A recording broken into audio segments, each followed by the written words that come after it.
Wondra sits in a jail cell. He is back in Idaho, accused of killing young Michael Vaughan. You're pure evil. You have no heart. You have no soul. Wondra is accused of murdering her then 5-year-old son in 2021. Would you think you'll ever get the answer as to why? No, because there is no answer to why. Why would somebody hurt an innocent little boy?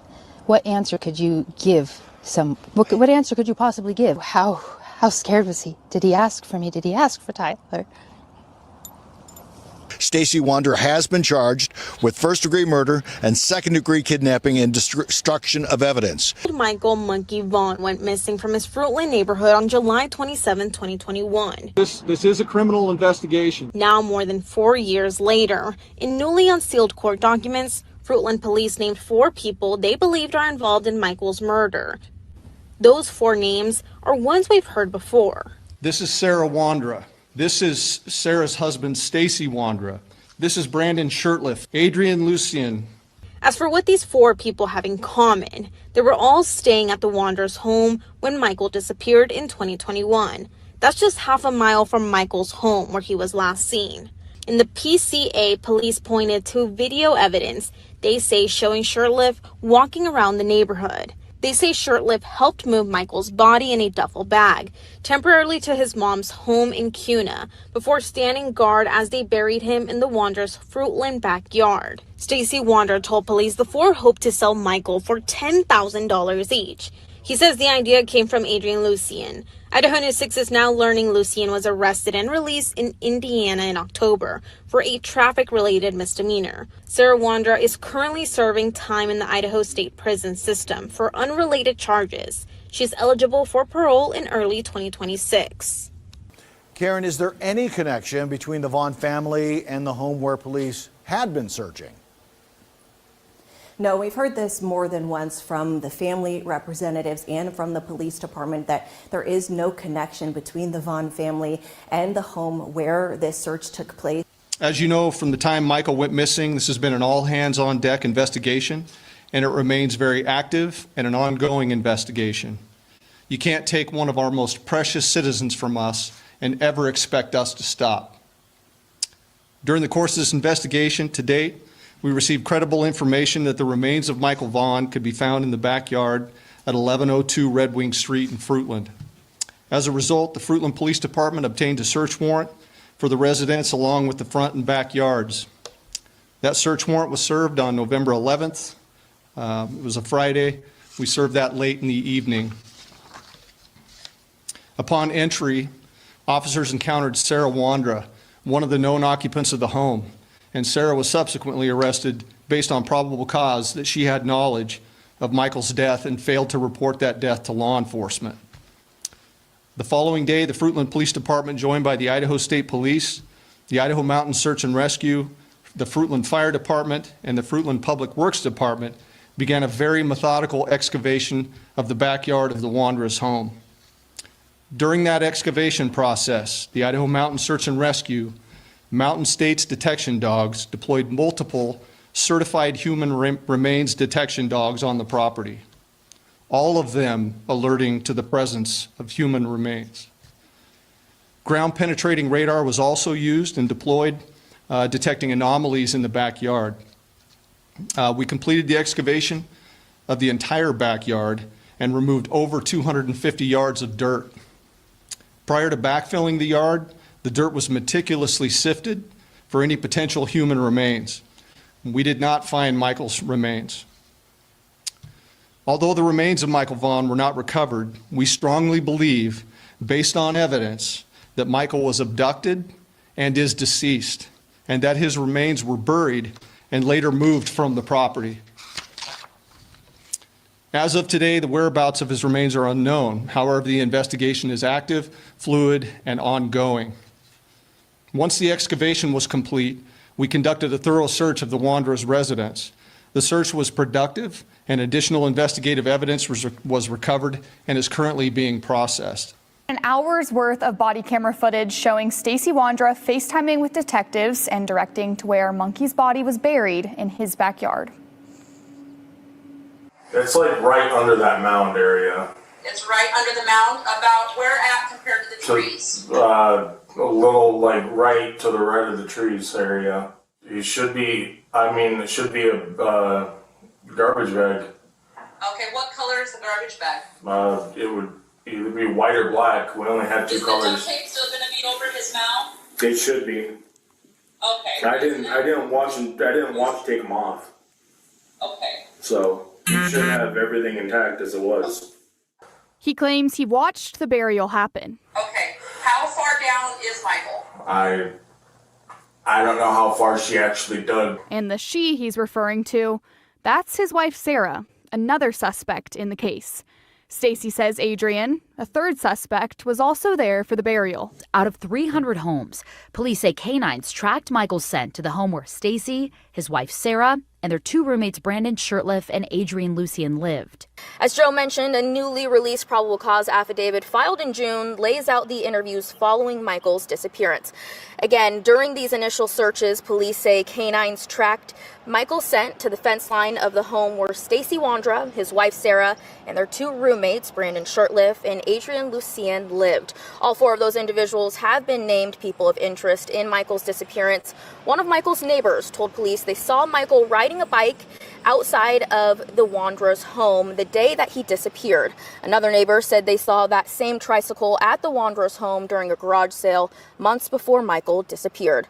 The Wondras initially denied any involvement, but then in November of 2022, Stacey asked to meet with investigators. The PCA states Stacey claims he was home the night Michael was allegedly abducted and saw Sarah carrying Michael into the house. Stacey allegedly told police it was Adrian's idea to take a child to sell for money, and they would get a $10,000 cut. Stacey claims Sarah told everyone to, quote, follow her lead. Stacey told investigators they took him to Brandon's mother's home in Kuna that night, where they left Michael overnight. Stacey claims the other three returned to Brandon's mom's house the next day and brought Michael back to the Wondra's home in Fruitland. Stacey told police Michael was not alive, and Sarah and Adrian buried him in the Wondra's backyard. 2 days after Stacey's interview with police, they executed a search warrant and excavated the Wandra's backyard. The affidavit says cadaver dogs alerted to the same area where Stacey told detectives Michael's body was buried, but to this day, Michael has not been found.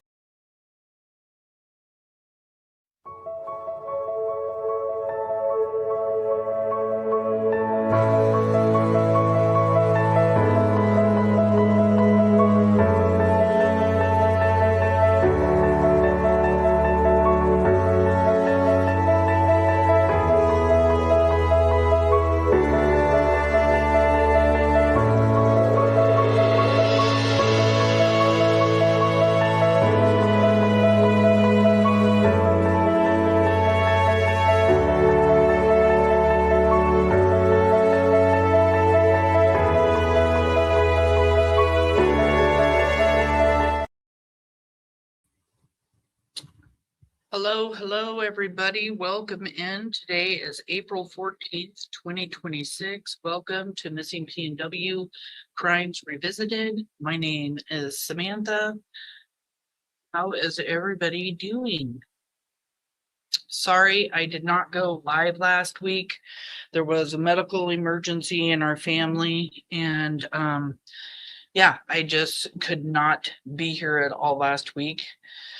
I have been doing some gardening and finally got that download of the 2-hour and 50-minute video, was able to get that encoded to be able to share. So I was able to figure that out. And if you guys want to, you can go to the premiere tonight. It's going to be an open chat for a video of Stacey Wondra's confession that we have already gone over, but it's going to be in its entirety without commentary, basically playing like a live. So that is going to start at 8 o'clock Pacific Standard Time. So good to have everybody here. I missed you guys. Gosh, I was going live so much and then I just didn't for I don't even know how long it's been, a week. So glad to be here. We've got Little Red in the house, thank you so much for being here. Kelly Dime is here. Karen is here. Hair Curlers in Crime. Thank you guys all for coming in. Darzilla is here. Thank you so much, hon, for coming in. Moderators, thank you for being here. Mick Sporen from Scotland is in the house. Thank you for being here. Under Your Scars is also here. Let's see. We've got Shelly here, and The Real ICU is here. Thank you so much for coming in. Criminal Med is in the house. Shelly is here. Let me see who else. Mama is here. Brandy. I will be back, everybody. I'm listening. Puppies are wanting dinner early. Yep, we got a new kitty. His name is Mr. Butts. He was my daughter's cat, and he just wasn't that happy over there. He wasn't getting enough attention, and he didn't really care for the kids, so we ended up with him, and just a new little member of our house that we're so happy to have him, turning into the crazy cat mom. I swear we weren't going to get any more animals, but I told my daughter, if you ever get rid of him, I want him. And that's how we ended up with him. Chaos Mama is here. Thank you for coming in. Purple's in the house. Thank you for joining tonight. Amy is here. Kimberly is also here. Right. Thank you guys all for being here. Diana is also here, being a part of Monkey's Army and supporting the Vaughan family, supporting Michael Vaughan, supporting my channel. I really do appreciate everybody. The footage that we'll be going over tonight is footage we did go over, not all of it. Last week or the week before, I accidentally played a video that came after what we played last week, and last week I had to back up, so we're going to watch this one again. We did get halfway through it, but we're gonna watch it in its entirety tonight. Thank you, Toaster, for coming in, and Amy, I see you guys coming in, and the G Renee, thank you so much for being here. So if you recognize the footage, it's because we have gone over the first half. I just wanted to make sure that in these videos, we did go through them in order, and it was my bad for accidentally playing the wrong video. So we're backing up a little bit, but everything's good. I'm just happy after 2 weeks of stressing out, finally able to get that 2 hour and 50-minute confession footage downloaded. Took a little bit of work, but it got done.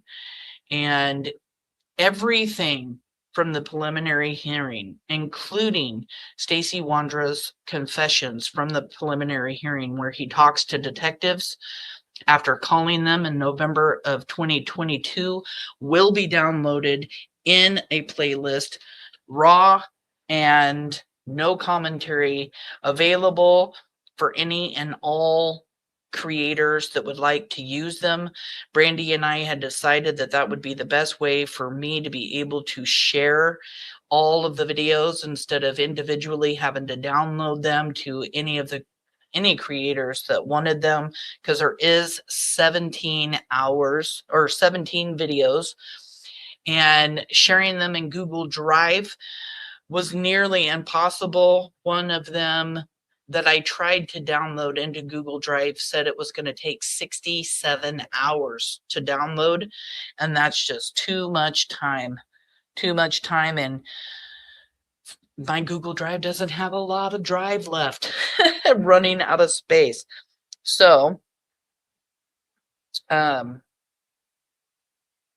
yes, I would love anybody to share and show the story. You can share it. Yes, yikes, 67 hours for one video. And I'm like, yeah, this isn't going to work. So Brandy and I came up with the plan to just make a big playlist of all 17 videos. Not all of them are up yet. We do have 7 up, and the premiere of one of them is coming up at 8 o'clock tonight. No commentary or anything, but it will be a live chat. So if you guys want to join in on that live chat, that will start in a few hours. So we all know that we are here today. Michael Joseph Vaughan was abducted on July 27th of 2021 from his neighborhood after he wandered away from home while his father, Tyler, was changing the baby's butt and waking her up from a nap and ordering pizza. And there are 4 suspects, named suspects by law enforcement: Stacey Wondra, Sarah Wondra, Adrian Lucien, and Brandon Shirtliff. Stacey Wondra had his preliminary hearing, and the judge found probable cause to move to a trial. That trial date, I believe, should be set tomorrow. So any updates on that, we'll hear about that on Thursday, or I'll just put out a short to update everybody with that information. It shouldn't be a long hearing. It's at 10 a.m. in the morning, I think, tomorrow. And then we'll find out when Stacey Wondra's trial starts. Sarah Wondra will not be a free woman when she is released from prison serving a sentence on unrelated charges to Michael, but she will be arrested and charged with first-degree murder, second-degree murder, and destruction of evidence, just like Stacey Wondra in October of 2026. Those are also Stacey Wondra's charges. Adrian Lucien and Brandon Shirtliff have a lot more knowledge about the case or abduction and murder than they lead on, and we know it. Especially now after the preliminary hearing, we hear detectives talk about Brandon Shirtliff and the fact that he saw Stacey and Sarah with a duffel bag. And this is something that Juanita Kelleher talks about, the detective, and one of the detectives in Michael Vaughan's case. Adrian Lucien claims that he was set up to live at the Wondra's house. He talks randomly to people about things that he would not have knowledge of had he not been there when the abduction happened and when the murder of Michael Joseph Vaughan was. And Stacey Wondra said it was Sarah and Adrian that came into the house with Michael. Stacey Wondra also says that it was Adrian's idea to sell Michael for $10,000 each, that they could all get a $10,000 cut. And obviously some kind of plan that they all had to sell Michael went wrong. And unfortunately, Michael has passed. There is evidence to prove that Michael Vaughan was once buried in the Wandra's backyard and later moved to an unknown location. And we know that Brandon Shirtliff knows exactly where Michael Vaughan is. And Brandy Vaughan and Tyler Vaughan want their son back. Papa wants his grandson back, and Michael's sisters and brother want Michael back. Brandon Shirtliff needs to tell law enforcement or the Vaughan family where Michael is. Charges are coming on all suspects. We know that because that's what the DA has told us. Somebody in Fruitland or in the nearby area has information about Michael Vaughan's abduction and murder, and we need them to come forward and call the tip line. The tip line's rolling across the bottom of the screen right now. The tip line phone number is 208-642-6006, or you can email findmichael@fruitland.org. No tip is too big or too small. You can let law enforcement decide whether or not your tip is credible. There is a $50,000 reward for any information leading to Michael Vaughan's current location. And you can always give a tip anonymously. Again, that telephone number is 208-642-6006 or email findmichael@fruitland.org.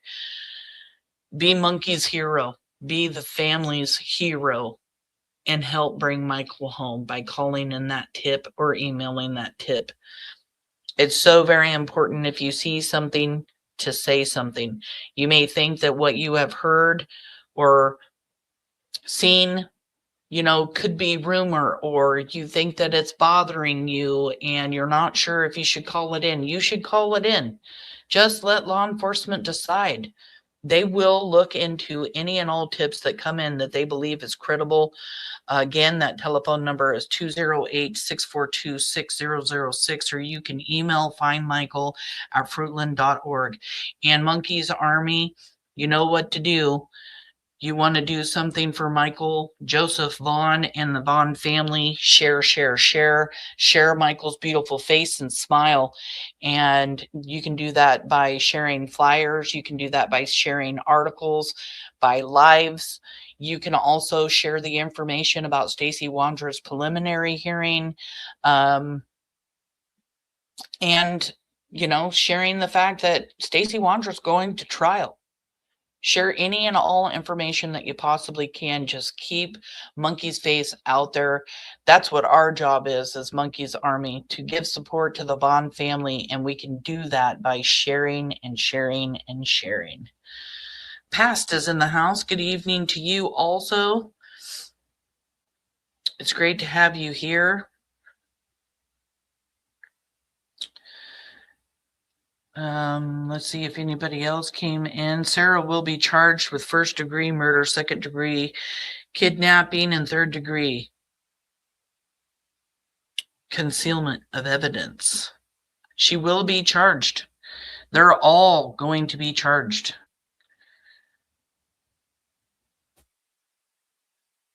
Thank you so much for putting the information. The tip line is also now in chat. Thank you so much. Brandy says that she's going to be updating everybody tomorrow as soon as she gets out of the courtroom tomorrow, which I'm sure KBTV will also be there to talk with Brandy. They usually meet up with her, and so do other channels after court, and just kind of go over, you know, when will Stacey Wondra's trial going, you know, when is it going to be? We're all ready to know. Trish, thank you so much for coming in.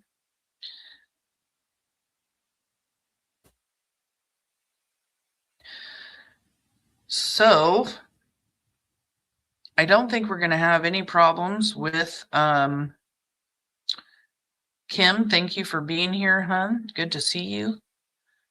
I don't think we'll have any problems hearing too much, but if we do, just remember, I can't do anything.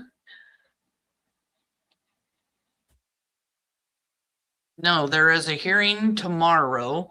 So the original hearing for Stacey to plead guilty or not guilty was actually moved, and we've already had that. Stacey Wondra pled not guilty, and tomorrow morning they are going to set the trial date. They could move it because sometimes that does happen. But yeah, tomorrow trial will be set, unless they decide to put that off for any reason. But Brandy's going to court tomorrow. But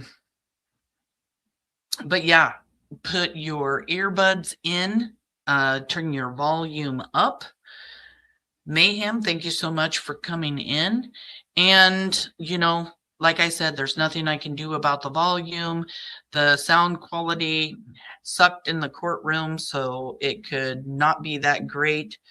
I have downloaded the video, so I'm going to be sharing it from my screen, and sometimes that causes issue with the hearing, but that's why we're putting the playlist out, because these videos, when you put out just the video and you don't screen share or any of that, you can actually hear things a lot better, but I will be able to add the caption. Just keep in mind, sometimes the caption gets words wrong. So if you see an odd name that you're not familiar with in this case, Katie, thank you for being here, hun. Just keep in mind, if you see something odd, it's probably just the caption. And since this video is like an hour and something, I think it's like an hour and 35 minutes, we're going to go ahead and get to it. Again, thank you guys all so much for coming in.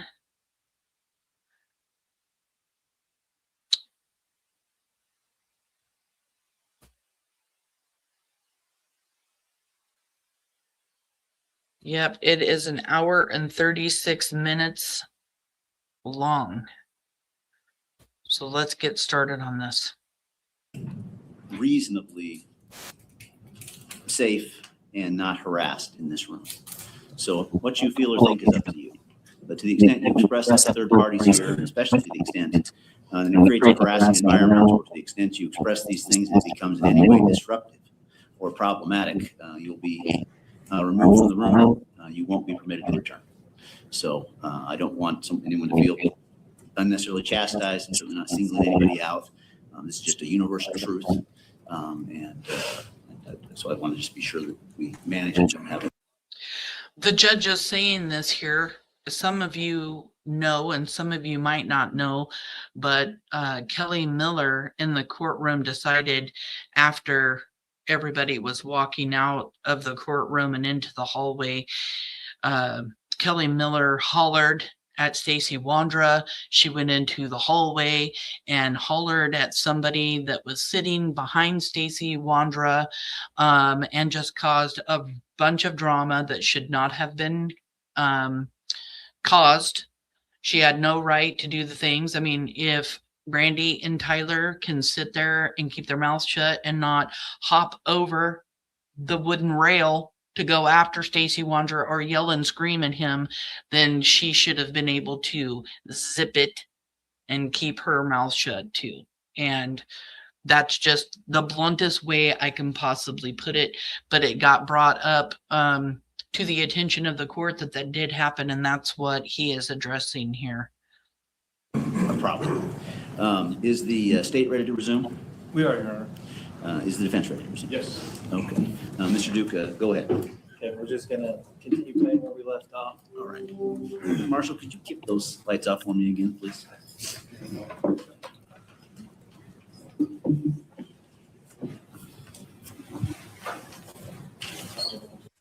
Are you guys hearing an echo?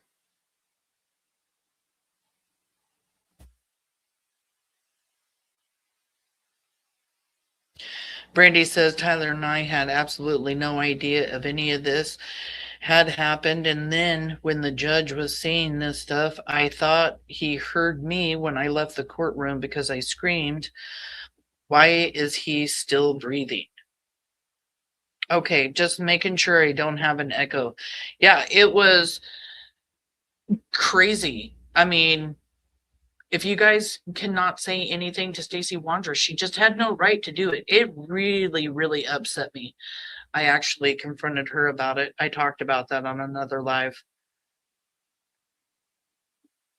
Okay, there was a slight echo, but now it's gone. I did move my microphone away from my earpiece, so if you guys just...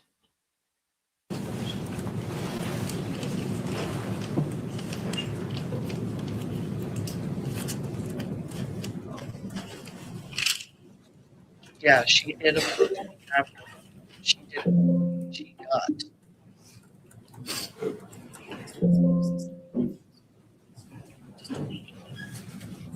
Being wife or being trapped. Is that the right word? Like being trapped in attention? And so we're not, we're not on the radar. And how did you do that? That's why we changed our followers. It wasn't my idea to change our followers. Or to change the phones that we were with. I mean, it was my idea to sell some of the devices that we had, but those devices were that they want to give you a full profit for what they want to buy with the open. So everything that I see, sure that I sold was already wrapped up in its packaging. Okay. So what ended up happening with those ones? You guys have The ones that you guys were using at that time? those are the 7 ones. There's no data on them in that time. Wow. No, sorry. No. I think we ended up selling, we did something to his name was Jamie Sobrano, is what his name was. Sobrano is, or Sobrano. I don't remember what his exact name was, or his last name, but I know his first name was Jamie. I did come up with that. And then why did you sell them? Was there evidence on the phone? Other than the verbal communication, that's something really want to pass back and forth. I didn't, honestly, to be honest with you guys, I had no idea that it was a federal thing or whatever you guys can pull phone calls. Like, I had no idea that it was even a thing. For me, when you guys showed me the contact report, you guys had part. You guys know everything. The text messages and stuff that you guys had, what did you guys speak about in those? I don't, it's been so long since we've had those ones. I don't remember exactly. You talk about Michael? I think there was texting back and forth. I think we had like, you need to say, you need to get your shit straight or whatever. Like, this is, you know, not something you typically, like, a normal person does in society. Yeah. You know, I know that I had that conversation with you 3 times. Stacey, when me and Detective Keller here the first time, and after you trying to find It's one night. and when you went home, when you left the PD, you guys made a phone call or got on board.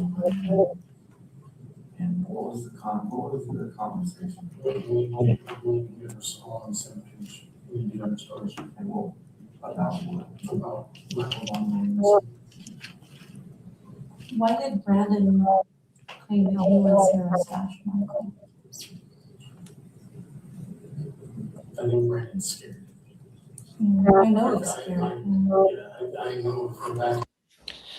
And Juanita Kelleher right here says, why did Brandon say that he saw you and Sarah stash Michael? And she'll go on to talk about seeing Stacey and Sarah stashing Michael in the duffel bag, putting him in either the crawl space or basement. She says basement, but I'm finding out in this case they are calling the crawl space a basement. So that's what Brandon Shurtleff told detectives, is that he saw Sarah and Stacey. So how could Brandon Shurtleff have that kind of knowledge if he wasn't there for the kidnapping and or murder of Michael Vaughan? He has knowledge. He is not willing to admit and keeps trying to distract him, you know, not distract, but just disconnect himself from everything that happened, not wanting to take responsibility for anything, just like Stacey Wondra. But guess what? Even though Stacey Wondra is claiming he didn't abduct Michael or had anything to do with that, or claiming that he had nothing to do with Michael's murder, here Stacey Wondra is going to trial. So Brandon, if you're listening, all they need is that. It doesn't matter that you're not admitting to doing any of those things. Stacey Wondra is still going to trial. You were involved with taking Michael in the duffel bag to your mother's house. You know where Michael is now because you moved Michael with or without Sarah Wondra's help. And I mean, how does Michael get from Fruitland to Cuna without your help getting into your mom's house? You better start thinking about all that, because you will be charged, Brandon, whether you want to admit of having anything to do with Michael's abduction or murder, you still made the decision to get in that truck and take him to CUNA, and you played a part in everything that happened. So deny it all you want. You're going to be charged. You will be arrested. Scared, and Brandon's never done prison time, and I think he honestly just he was blaming Sarah and I because that was the first people that he could think of. But where did you guys stash him? Where was he stashed when you guys had taken him and moved him? I don't even know that. Well, even if it's Sarah. So Brandon's saying that you guys stashed him. So where did you guys stash him at that time? And when he was in the house, he was, like I said, I was in the bedroom with her. You're not talking about the house. I'm talking about when Brandon said you guys stashed Michael. I believe he said you stashed Michael in the basement. There was never, to my knowledge, he was never even in that basement. Okay. The only thing that I remember me ever opening that cubicle for the basement was to put that Savage box down there. Okay. Because I didn't want him on the beds right off the bat. Okay. Any other places, any other basements that Brandon could be talking about? Not to my knowledge. I mean, he was probably got a basement at his house. Was he talking about that basement? I don't know. I just know that that's what the defense was thinking with that gun was that that was part of it. Why would you stash him as long as skin that? And that's what I'm saying. I didn't even know he stashed him. I don't know where he would stash him. And we do know cadaver dogs hit at Brandon's mom's house. We do know that Michael Vaughan went to CUNA, went to Tina Mariel, which is Brandon's mom's house. It's a fact. Undeniable. So Brandon, when are you going to start talking? I would check the state park and the grave and that's where Sarah's mom was. You know what I mean? So I can kind of see how, everything would play. She did this crime with it. And I know that Sarah has a heart. There's a heart, and this is probably something that she wasn't intending. Yeah, it just happened. I think it was honestly, I think Adrian was the key asset, in all of this. Yeah. And I think it started with Adrian. I think Sarah's, she didn't hurt. But I think Sarah was like, oh, well, that sounds like a good idea. It's a good way to make some money. I think when they committed crime, it was more than they could chew. Yeah. That's not something that's small. Big deal. Okay. Yeah. So I have an idea. Just ask a question. He's smarter than I am. Leave him alone.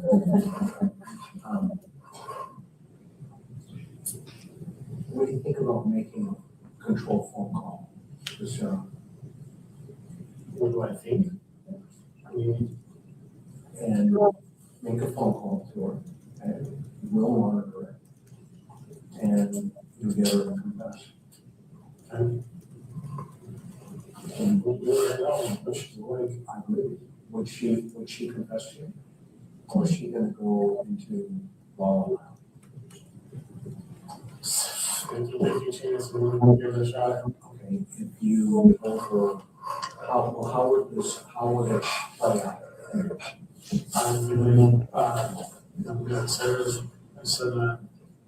So I need to talk to you. I would start. So I wouldn't say anything about you guys. I would just be like, hey, this is. Instead of, I would just be like, so I want to talk about this Michael Vaughan, and I said, this is. I'm just going to tell him the jail gave me a free phone call, and I'm not going to say anything about you guys. I'm not going to say that. Oh, we can get some money on the phone. Okay, and it's one so you don't have to explain why you're calling. How does this make you feel? Because I noticed you got a little movement going. I want to hang her, like, not sound like a dick, but I'm not gonna keep letting her try to incriminate me for something that I never had anything to do with. Okay. And so I know that I can probably coerce or like sweet talk, coercion her into giving confession, but not coerce. Like we're not asking positively. I'm pretty sure. I wonder if Sarah Wondra knows that Stacey Wondra was going to help law enforcement set her up and get her to talk and confess to what had happened, because that's what detectives are wanting him to do.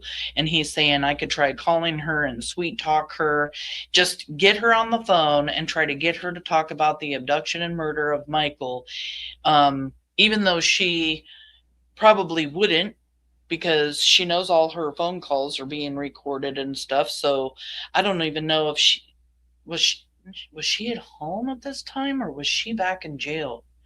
I can't remember. But I wonder if Sarah knows that Stacey was going to try setting her up like this. He is literally agreeing to call Sarah and try to get her to talk. I can get her to confess. I just know how she is with jail phones, and I know she knows that they're recorded. Okay. So that, I think, is going to be the dilemma of, I really. Exactly, Kelly. He wanted her deal, the deal that she didn't take, that law enforcement gave her, and he wanted it, and he was upset because he may have thought that Sarah was already going to throw him under the bus. All Stacey wanted was a deal. He's not being interrogated to the point of a false confession, and that is obvious by now. They're feeding him, they're giving him stuff to drink, they're being nice to him. There's times you hear them laugh with him.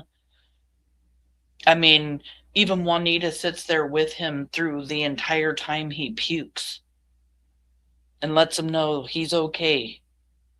Definitely not to the point of a false confession. And I don't care if you have fetal alcohol syndrome, you know right from wrong. And he doesn't look like his nerves are shot at all here. So that can be said as an excuse, and that's what Stacey says. That's what other people are saying. Because of his fetal alcohol syndrome is why he talked. No, he called law enforcement in, not once, but twice. And he wasn't pushed into saying anything. And he even sits in a room in a jail cell by himself while talking to his mom during a FaceTime. What's that too? No false confession here. I think it needs to be done on a phone number that's not recognized by the jail. Okay. If we gave you a phone to call from, and would that work? Yeah. Okay. Yeah, I'm just gonna tell her I don't know how so we can't say that let me out, but I just say that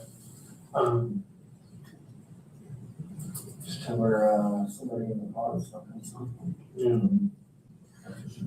So I have a question, because I know that people, when they do stupid shit and stupid shit happens, that sometimes we regret having that happen. Mm-hmm. And we have to go to the areas that kind of punish ourselves, so like either an area that she picked him up at or an area that she left him. Mm-hmm. Where are areas that Sarah goes? And I don't believe that she took him to the state park. Yeah, that's there's so many people there. And that's like I said, that was just one of my first. Mm-hmm. But she probably was gone there a few times, because I can't imagine the weight and the pain that you guys have gone through over this last year. Yeah. So I know.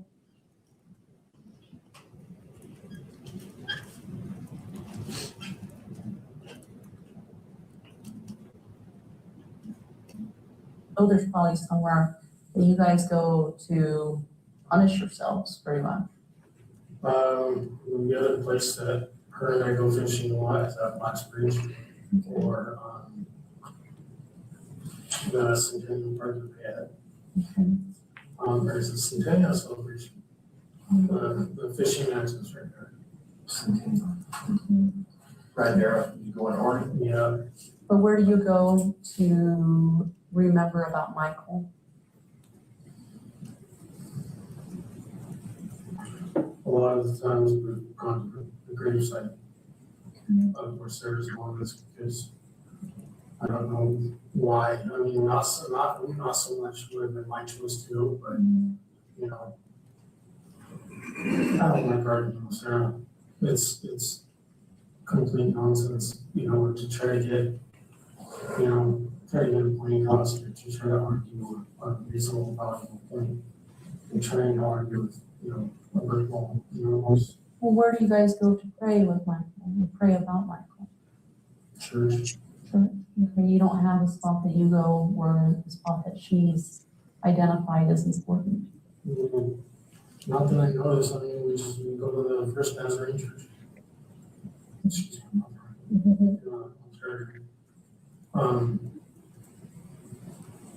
and sometimes we go to Celebration Church in Ontario as well.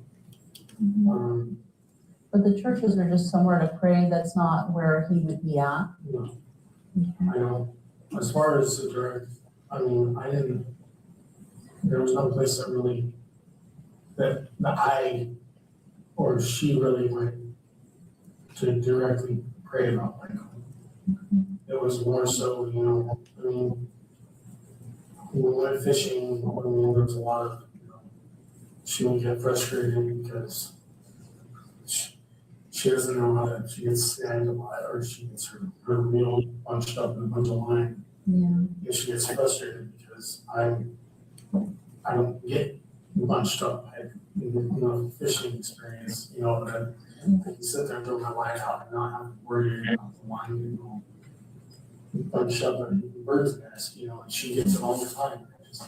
I'm kind of giving up, you know, helping her, because it's like, I mean, I've taught her how to fish. There's no reason she shouldn't figure out she can undo a bird's nest of crocheting or what do you call it? Yarn. There's no reason she shouldn't be able to get a present. I mean, so, I mean, as far as the places I mean, we've gone pretty often to Blacksbridge. Also gone to the Centennial Park. Is Michael buried at Blacksbridge? I do not know. Okay. I don't know. I will tell you. I don't know where he was buried at. Okay. That's how he was buried. I don't have an answer to that. My assumption was possibly. See, and here's Stacey talking about all these different places where they went, where, you know, he thinks that Sarah could have put him or whatever, before he tells them Michael was buried in the backyard, and then Michael wasn't there. And now we know Michael was moved to an unknown location, but he is talking about all these different places that they had went fishing, church graveyard, just all of these different random places, just spewing out lies like Stacey Wondra does without giving factual information. Why would you just leave the duffel bag out here? Or why would you just leave them looking up? You know, that, I mean, definitely not something that I probably didn't think of. Have you guys told anybody else about this? Okay, no family members? Sarah and her mom? What Sarah and her mom were talking about, I do not know. I don't, her mom and dad are really huge on it, so I try not to associate with them too much. Okay. How about the kids' clothes that were at your guys' house? Where do those come from? I don't even know where those clothes came from. I know that he had what he had on, but I don't know. I know all the, you know, her mom tried to blame me for the credit card charges and stuff like that for clothing. Where her mom told me through a letter. Her mom told me through a letter when she first wrote me when I was in there that she said that their credit card got stolen. She wanted to know why. Little Red, I have created a playlist. Not all the videos are up yet. There's 7 there now. It's Stacey Wondra's. I can't remember. I can go find it. I'll put the link here. You can play them. There's no commentary at all in any of the videos. You can play any of them. All that I ask really is people play them, people talk, people give their own commentary, but when you give your own commentary, let's, we just need to stick to all of the facts. And yeah, they're there for anybody to use. I did it. First of all, I mean, you're looking at the wrong person. My history says I have a history of stealing someone's credit card.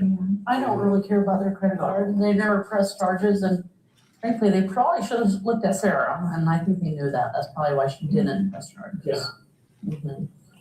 So I can see that. Well, see, that's, it's just. But there was older kids' clothes. Yeah, okay, so Ian has 2 daughters. Ian and Surgeon are 2 artists. Sarah and I helped Ian watch Fruitland Idaho his kids because Ian was always next to me. He didn't have a lot of time at home. So Lexi was 9, that's his youngest, and Anna Grace is 11. Well, Lexi's 10 now, but we would hang out with Lexi a lot. And Lexi and Sarah would go clothes shopping and go do cool things. So I think that's where the clothes that came from, to be honest with you. Because, yeah, they're older. I mean, I know that Sarah did buy Lexi quite a few. And I think the one she spent a couple of months in clothes. So I just, 2 questions. One of the things I'm confused, Stacey, is you said that was Adrian, Sarah, and Brandon came through that door together. Okay. Was Brandon there during the abduction? That I do not know. Okay, why? All I know is that they all 3 came through the door together, so I assume they were together. And Michael's in between. So Stacey says that Brandon, Adrian, and Sarah all came in through the door together. We have Chris Madonna asking Stacey if Brandon was part of the abduction. Stacey says that I do not know. So at one point he just says Adrian and Sarah. Now he says Brandon. I mean, we know that Stacey lies, and they all 3 came in the door at the same time. So Brandon, did you help abduct Michael? Is that why you were wandering around the neighborhood? Were you being like a lookout person? What was your job? Who had you out there walking around? Sarah. Yeah. Okay. So there's an assumption that Brandon was there. So do you think that's one of the reasons why he can be very secret? Yes. Okay. Yes. And I think he's afraid of being implicated and being blamed for this. okay, I totally understand that. I mean, put yourself in my shoes. I mean, I'm We here. understand Yeah. your fear. Yeah. You're at home, next thing you know, you got a kid or wife and 2 other people walking in with a Kid, like, what the fuck? Right. We got it happen. No, yeah, and with him, I would 99.9% put it on. I would say 100% he's scared. And he's trying to duck off because he wants to avoid the conflict with Sarah and this Adrian guy. And Is that why he's in Montana? Is that why he's in Montana? is he for real? I'm just asking you. I have no idea. I know I'm from Montana 24 years. I mean, it wouldn't surprise me. I mean, a lot of people are. So he's scared. Okay. Were you scared? Yeah, I was scared fucking shitless. Like, that's not something you just sit there and take lightly. And then you come in with a random kid, like, what the fuck? I mean, it's not something you just want to, oh, look, a kid. It's not like he got a new fucking puppy. But you guys left with him in the back of the truck, right? You said? I mean, I think he was in the back of the truck, because what it looked like, I mean, the bag was offset. So the bag was there? Yeah. So are you wrong that they went and sold him? I'm going off of that's what they said they wanted to go use and make money. So what I could be wrong about it is him being in the duffel bag. I know that they took it off, and when they came back, you know, I asked her duffel bag, and she goes, you know, she didn't really tell me, but I noticed when I noticed her wallet, and it was filled with some cash. Well, but where was Michael at that point?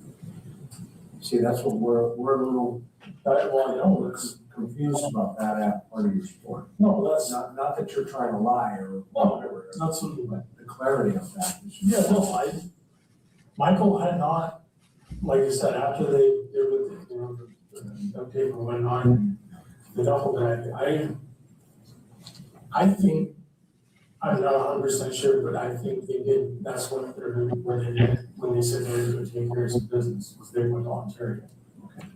And that was after they had Michael? Yes.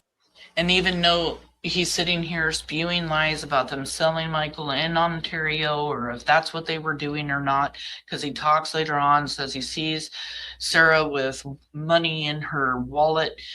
We know because of the probable cause affidavit that the Toyota Corolla with Adrian, Sarah, and Brandon in it do go over to Ontario and come back, but it was long before, like an hour before or 45 minutes before, something to that effect, before Michael was abducted. So we know they didn't go to Ontario with Michael. I just want to clarify that now. Yes, because I remember precisely that, when Brandon's duffel bag, I mean, it looked offset, you know what I mean? But it didn't look exactly like there was something weighing it down. It looked, I mean, just like you go pack your suitcase for a trip, or you know, pack a duffel bag, yeah, you're gonna see it looks heavy. You know, so that, I mean, that's all I have to go off of. I can't tell you 1,000,000,000% certainty.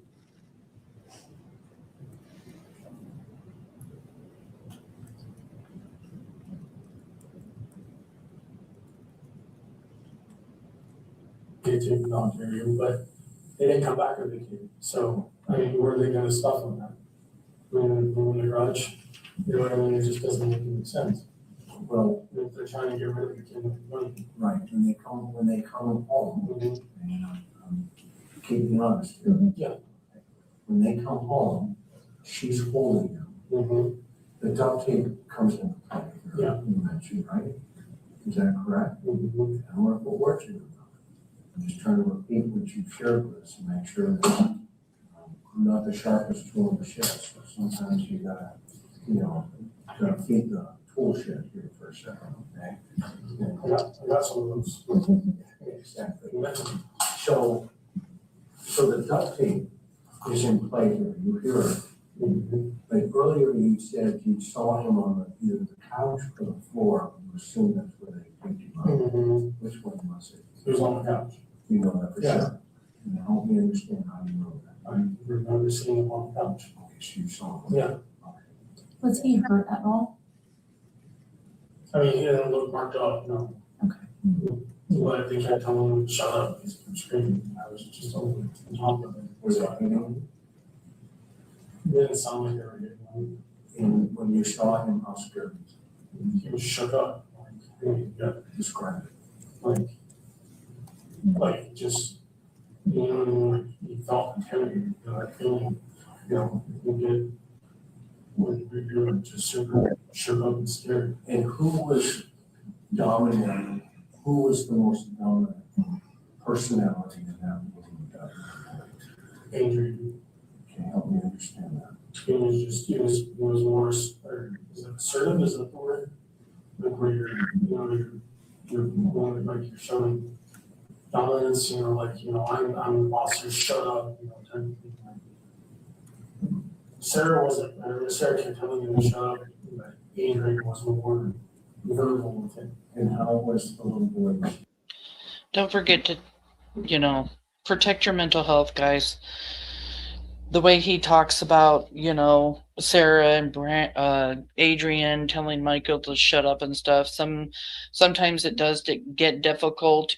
And Brandy, I know you're here and I know you're listening. I know you've heard it all too, but just everybody, please just protect your mental health.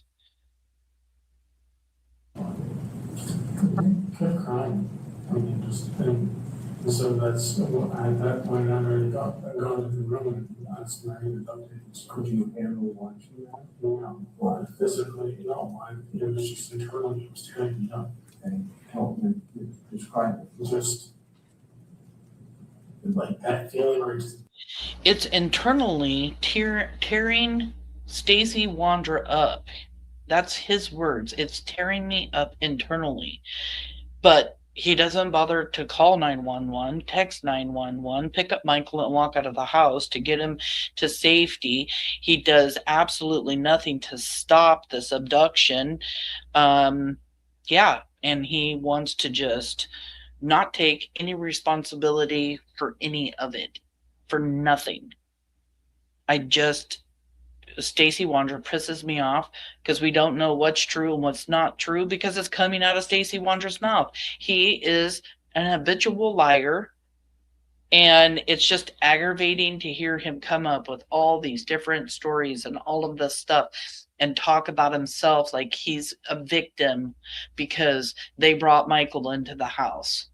No, he was not a victim, is not a victim now.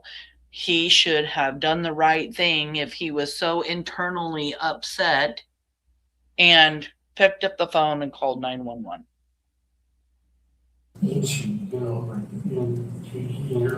Your best friend of 5 years, literally just did something so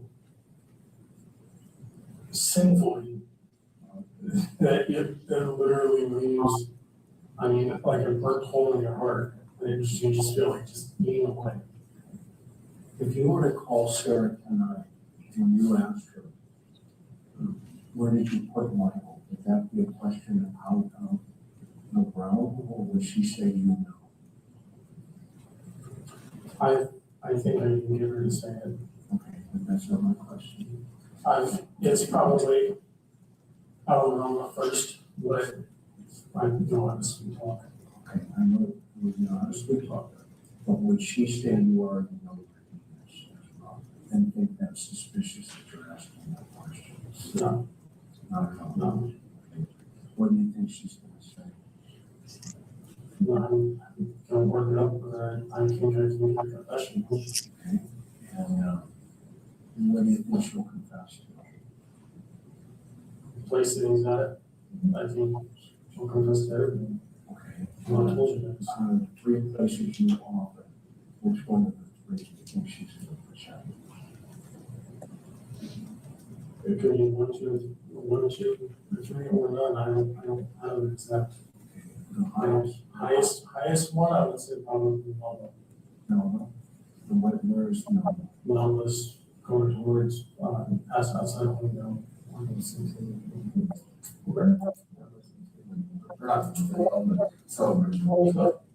Yeah.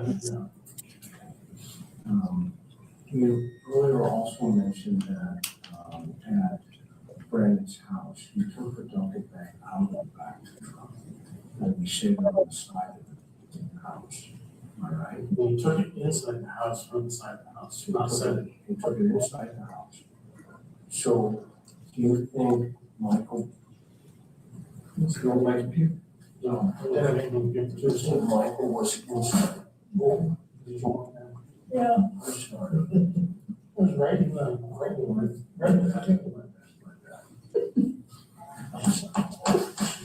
No. I'm so sorry. That's okay. That's right. So we get Brandon's inside the house with the duffel bag. Is Michael in the bag? I hope that doesn't make you throw up. That's all over you this time. I appreciate that. What Is he in the house? Or in the bed? I don't have. Yeah, see, I told you. You not wrong. You forgot working on the other eye. You don't work here, the ghost will say the dude was throwing up and all this other stuff. Yeah, I just it was crap. Yeah. Okay, so as far as him being in the duffel bag, it's fishing cookie stunt because, like I told you, when I saw the duffel bag, it looked like it was offset, you know, like not like heavy set, but like offset. But when they had, So like if I set a bowling ball on that guy, I start those clothes over here and pick it up and then here's how to describe it. yeah, that's what I'm saying, but it's heavier on the bottom, it's a bowling ball on the bottom. So it's like if you were to stick, okay, like, let's try to stuff, let's stick me in a body bag, I'm gonna walk them off. But that's what I'm saying, though, like, it was, you would definitely be able to know if there was, I mean, you would be able to see if there was something in that bag. And like I said, they had gone on to, and that's, I don't know for certain it was on that duffel bag. I know that they did that, and I know that you probably did get translated through a duffel bag to get sold. So let's go back to the couch for a second. Mm-hmm. So he's sitting on the couch. Sarah's yelling. He's really yelling. What's friend? Can you describe how he was on the couch? I've heard two different ways, and so I want to understand what he looked like when he was on the Well, couch. it wasn't like sitting straight up and down, it was like, you were like to the side, the little arms crossed, like just in tears. Okay, was he like the middle? It was more opposite to the right, or like safe there. This is the couch, here's the right side and left side, and here's more to the end of the couch. Towards the middle. And so from that observation, there, the decision somewhere was made to duct tape, to keep him quiet.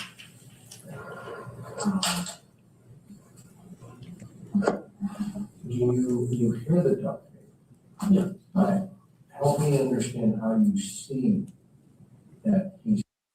Stacey describes Michael as screaming and yelling on the couch, kind of leaned over, almost like in a fetal position, very upset. Chris Madonna brings up a very good point. So he says something to the effect of, so at this point, there's a decision made to keep Michael quiet. That's kind of what I've also been thinking. I think the duct tape came into play because we all know Michael's voice, very high pitched, just like Buggy's voice. And if he was yelling and screaming, calling out for his mom or any of those things, it was very high pitched, and they probably panicked, not realizing it was going to be that difficult to keep a 5-year-old, to keep Michael from being so loud. So the duct tape comes into play at some point to keep him quiet, to keep him still. So again, just trigger warning, everybody. It's all very, very hard to listen to. Even though I've heard this so many times, it's still very difficult for me.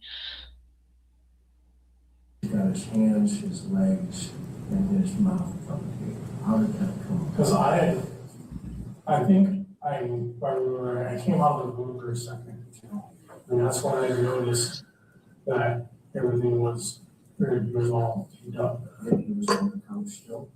No, he put him on the ground, but he taped him. Okay, and walk us through that. I just remember walking or coming on the bedroom for a couple, and I wanted to see what was going on, and that's when the witness was that he was taped up. Laying on the floor with his hands like this, there's a piece of tape over his mouth, and his legs were had like 2 strips on. Okay, was he on his stomach or his back? And he was on his stomach or his back. Okay. Laying on the ground. Okay. What was going through your heart when you saw that? Like, pounding, like constant, like, boom, boom, boom, like, to the point where I thought I was gonna have a heart attack. And what was Brandon? He was, you could tell he was really like nervous.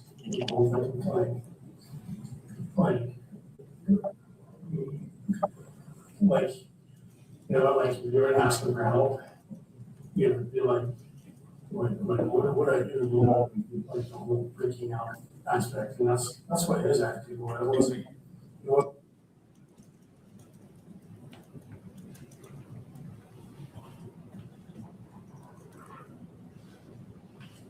wasn't really involved in the taping, I don't think, because I think he was a little bit more distraught. Who did the taping?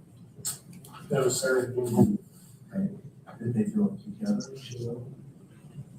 So it happened pretty quick, so. Okay. Did she ever tell you that she did? No, but I know Brandon would used to listen to do something like that. Okay. And did Sarah ever mention? No, she's never told me you're old, but I know, if you're, you know, movement and really.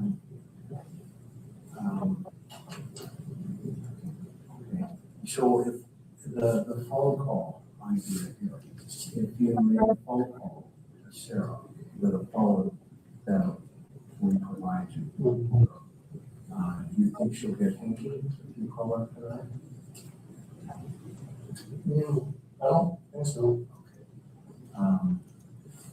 Okay, so remember, I think we should work on that. And on the phone. And you might have to put it right here and we'll record the call and put it on speaker. Because she won't know, right? That's fine. So I had a question still about Sarah's shirt. So what was going on with her shirt? Because the trip back without her wearing a shirt, that's hard for me to comprehend that.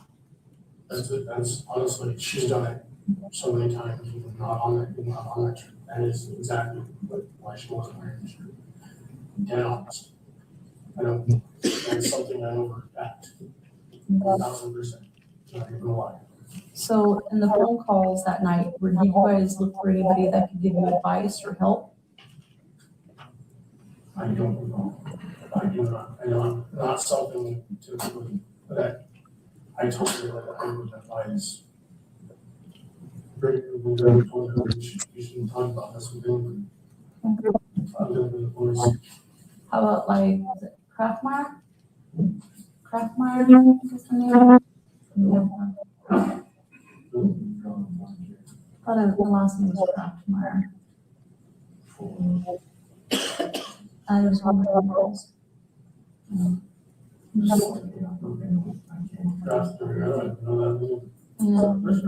That's the last.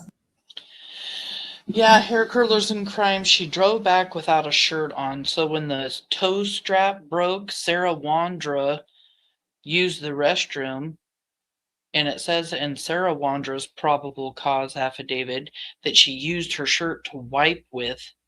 And they make a point out of this whole she took her shirt off thing because supposedly when they pull back into the neighborhood in Fruitland, when they're coming back after taking Michael to Cuna and the toe strap breaking, she comes back into the neighborhood. People stop them to talk to them, tell them that Michael's missing or a little boy is missing, like they have said before. But yet Sarah Wondra, when she tells detectives this, never mentions putting her shirt back on. So Juanita is basically talking to Stacey right now, like, so she came back to Fruitland with no shirt on, you know, and then Sarah, when she's talking to detectives, talks about how her and Brandon get to the house, they decide to go look for Michael, but Sarah Wondra never mentions putting another shirt on.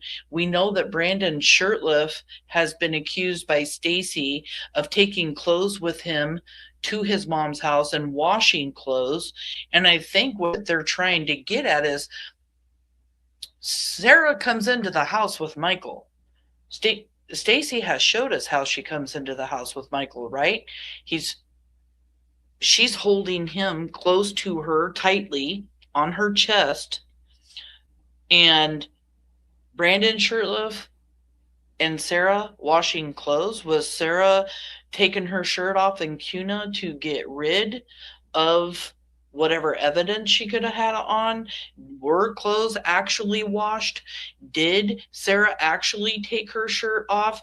This shirt just plays a huge role because Sarah never mentions putting the shirt back on at any time when she's talking to detectives. And I think Juanita's just trying to get down to the bottom of it.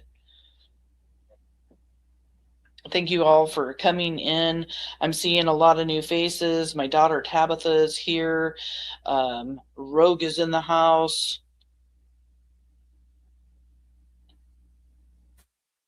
Thank you guys all for being here.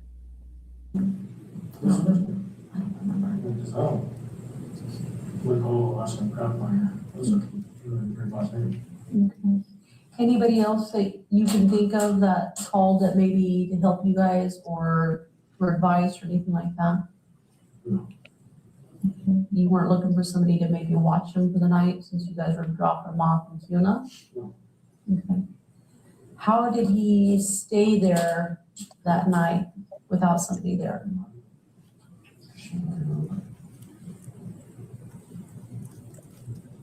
Probably you can search it though. You need somebody that you can't search the number. I have a phone with my voice.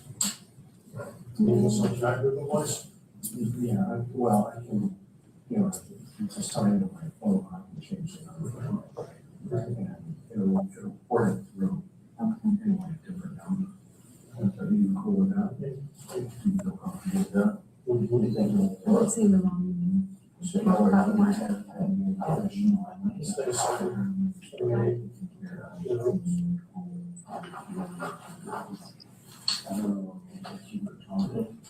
not right? So how do I present when I first call up? She asked how am I calling her? Just say that she said it's stuck at home. You have to see what it is.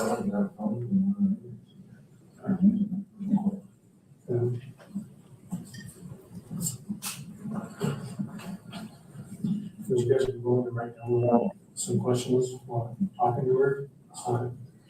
You know, we just want to know what's going on with Michael, and we have to be able to prove what you're saying is true and that you're not lying to us.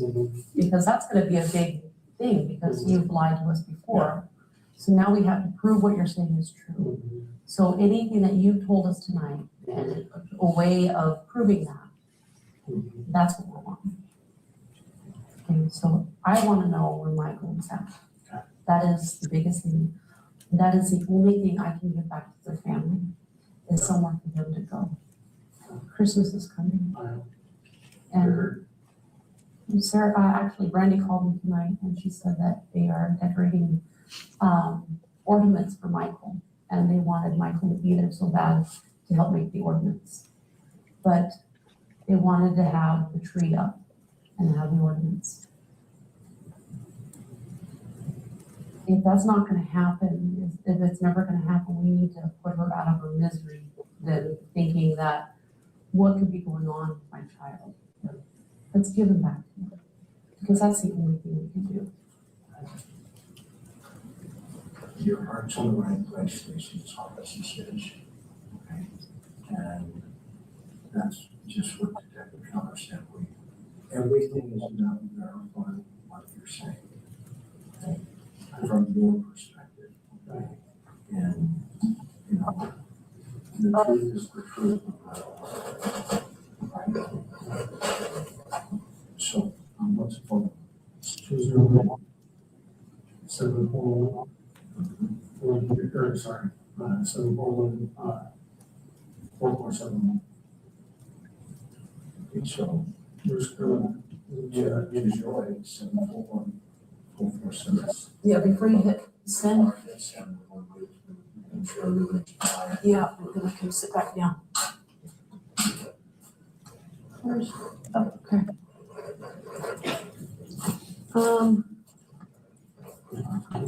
I'm gonna switch this out before we go on speaker and we hear beeping.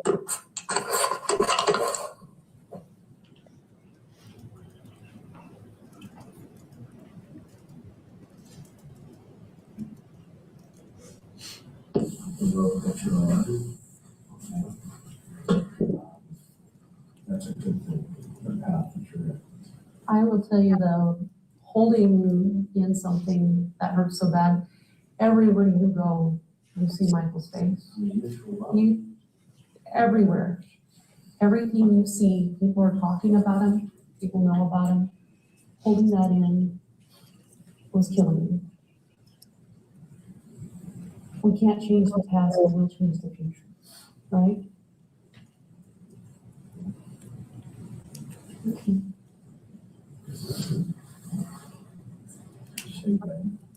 Go ahead. Not working? Okay.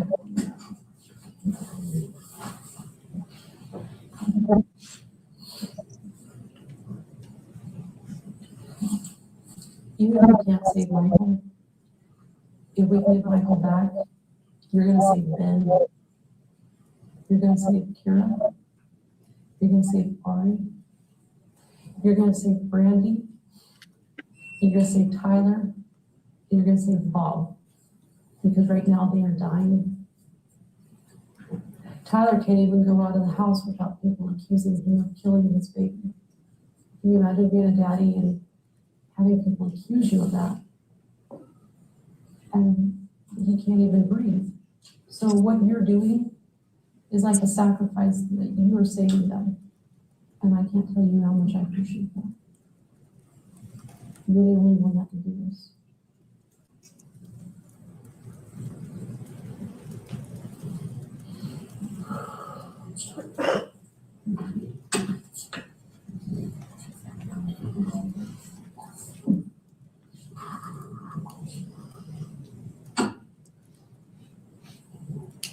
I think that's a long time.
I'm sure it's on speaker.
So I have a question for you. With the polygraph, what questions did they ask you? They asked me if I had anything to do with this experience. I said no. They asked me if the light was on. I said yeah. They asked me for photos. I said yeah. They asked me would you tell them? I said yeah. And how is it that you were able to get past it? Because I was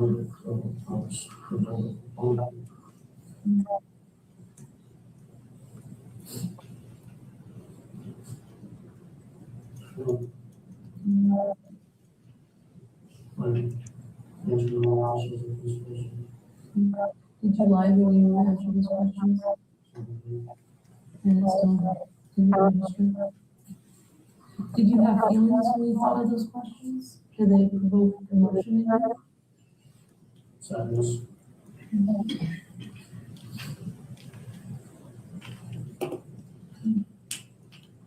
When's the last time I saw Sarah?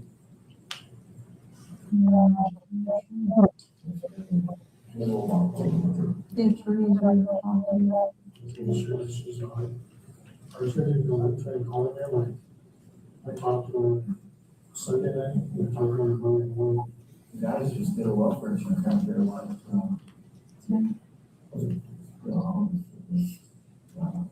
what is it?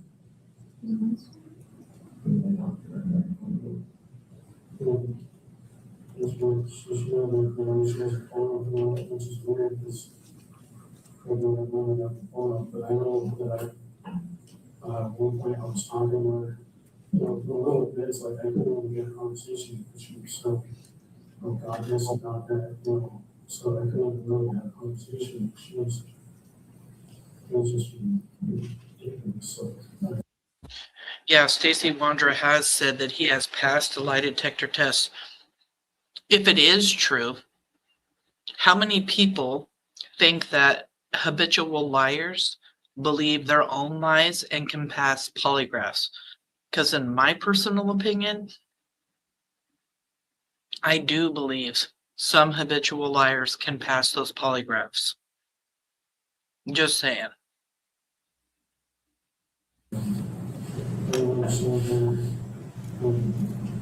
Until having this one case, like,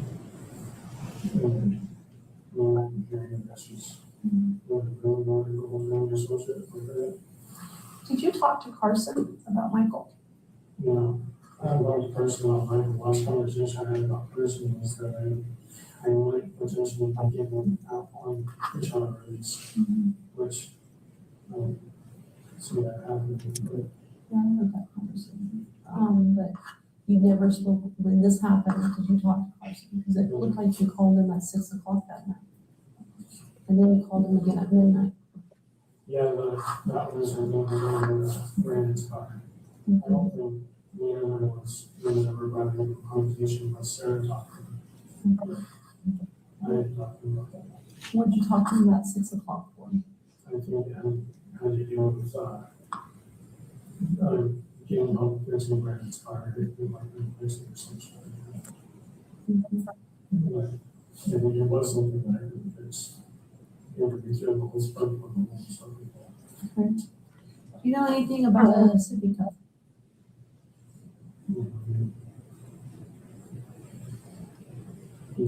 So if I knew about that last time too. But I remember seeing the civic up at our house, but look to me, I know Sarah had lots and stuff for people. What did it look like?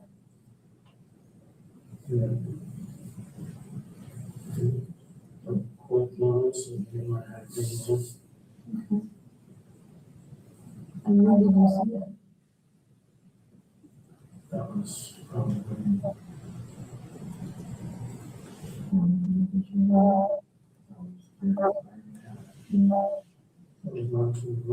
too long after he disappeared.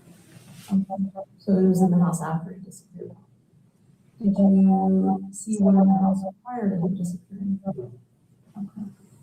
And have you found anything after they did all this, anything that belonged to Michael at your house?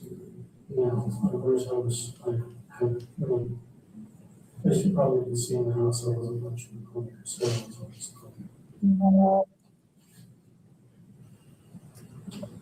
Yeah, post incident, after he was abducted and now he's out in the picture. Any conversation with you guys? I don't know about this, I just asked her if, you know, they heard that, told her, I was like, so I heard you reach out, well, she was, you know, she was, I told her, I didn't, but I wasn't, I mean, back up, I mean, like, immediately, like, it didn't happen. oh, you guys are like, Like, a fellow talk like that. oh, yeah, no, we've had a few conversations regarding it, but What were they? just about, it was about, you know, how I told her when she was still thought of it, still think it's bullshit, what she did. And like, I mean, I suppose, she already knew the background, you know, I mean, we were like, what, I'm not, instead of, I'm not even bullshit, it's just complete bullshit.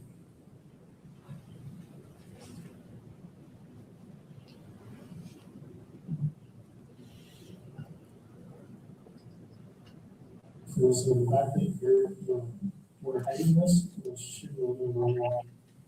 I've been told her, so we'll report this to Fox, so we'll know that to his family.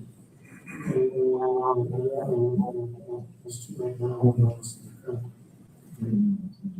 no, it's just saying because she's already.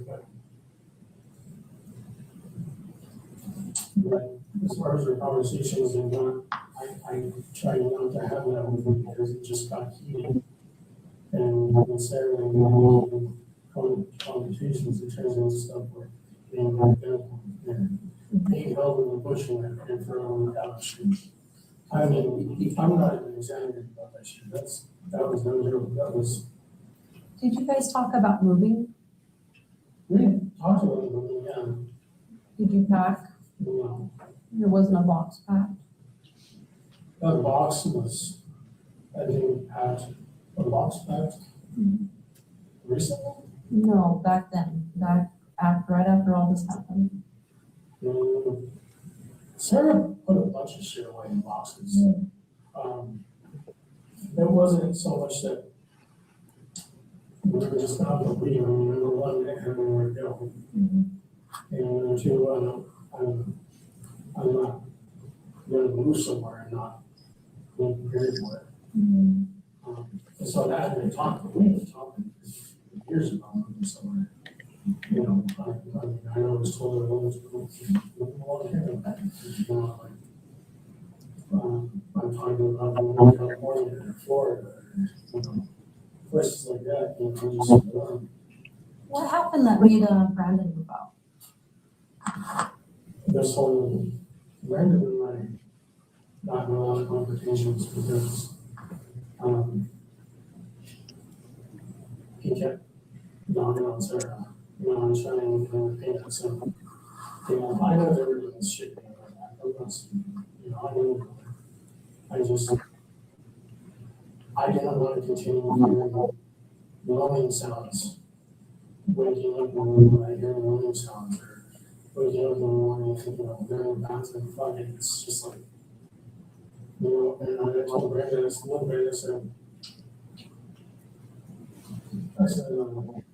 this is not fun. I told him, I said, you know, we agreed on the time frame for the trying to see if it worked. I mean, Brandon and I have always kind of put our hands back and forth. And there's when times when it's almost coming this way, you know, just because I didn't like the way he was approaching. I didn't like how there's times when he would just, when we would go stay with us, he would just try to make the house his. We would stuff us to a certain place and then go back and get it set up where it's supposed to be. He's also notorious for stealing balloons. I mean, there's so many times that I've went to go look for one of the balloons and I wouldn't know where they are, but I know a lot of times when I look in his backpack where it was a whole get like your forms and whatever. And phone chargers and calling over his 14% blood.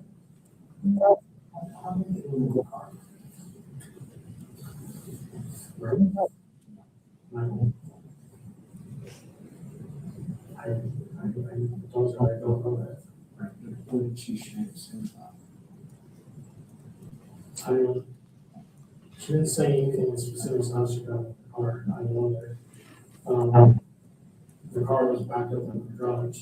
I think they had backed it up in the garage so I would assume it was probably, if she took one of the cars, it would have been either the trunk or the backseat.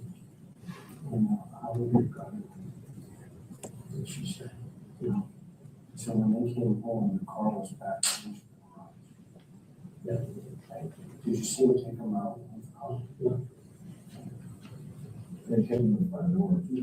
That's right. And who was driving, if you know?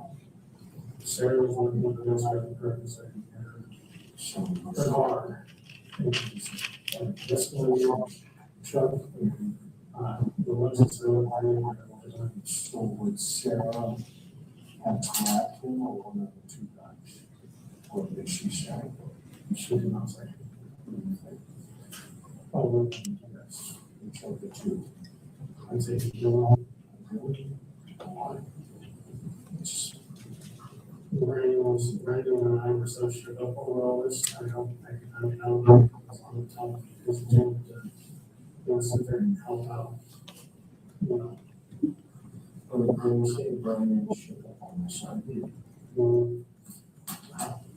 what are you guys talking about? I mean, it just, Brandon has a certain personality. But, they tell him he's not really a good boy or he doesn't really do, that's the one. But his demeanor wasn't there. It's you can tell him, I'm very observant when it comes to speech. I can tell when somebody's sad. I can tell when somebody's irritated or mad. It just wasn't his own. It was playing on they're doing what they're doing. And so I can't look at the distress and a lot of people sadness that was going on. I think he wasn't everyone was supposed to sit there and try to carry something out of the room. When you guys had a private conversation about this, what did you share with each other? I just told her, I said, this is this is what we're said. I said, there's no reason being out there to make someone. I said, there's no purpose for it. This is getting out until you're going to take someone else's life. So that you can do it civil rights and that was that conversation. I try not to talk. I try not to talk about this whole thing, like I said, because it's just, I'm not tired. I haven't talked to him since they got arrested. So after Sarah was arrested, you were around at the house. And I know the stress was about Michael Vaughan too at that time. What were your conversations then about? So when Sarah got arrested, I was on fire for her because I was in charge of a taxi, not only a taxi company, but my own taxi. I also had to pay a car payment. You figure out who you even know. Yeah. And so I've never had that responsibility. Sarah's always been keen on, getting up her hands on the home, this stuff, and that. She was always up on it. That's what we give her credit for, off the bills. But, so when I called Brandon and Jesse, and I asked Jesse to come on and help them run the business. And I also asked Mary to go over and said, look, I said, we've got our responsibility for our tips and our arguments. I said, I'm sorry, I said, just please come and say the house. I said, get serious with this thing as you need. And like 2 weeks after it was there, and I got it to me, I they called Sarah's mom, and they said, I need you to come over and your sleep. You know, and was like, hey, fucking call, because I was in the bedroom. What did you fucking call him? He was don't be a bitch. You know, just really boring. You know what? And I'm not a very violent person. I've spent enough time with the police people and Brandon was getting to him, I was just like, oh, he's just slow. But I'm really glad. There's no lies. And so I just told his mom, or called her mom. Sarah's mom and asked her to come and help her. And so I don't know which one we did. You guys never discussed Michael? Brandon don't care about Michael? I don't want to say he didn't care. I just know that was over a time of discussion.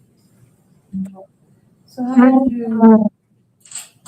did you feel about the fire of Michael on your guys' street? She asked Stacey Wondra, so Brandon didn't care about Michael? I think if any of them cared about Michael at all, none of this would have happened. None of them would have abducted a 5-year-old little boy. None of them would have murdered a 5-year-old little boy. I don't think that any of them cared, and that the only thing they were thinking about was $10,000 a piece, which in my opinion is an insult, because, I mean, as hard as it is for me to say this, Michael was worth a hell of a lot more than that. I mean, he was worth way more to his family, and I'm not talking about money-wise, because there's no amount of money ever that could be enough for a family. It's absolutely disgusting. All of them. The fire, this is the fire of Michael and your friend. I mean, personally, about shitting on the fire over and all that. The Sarah and sister that moved up there.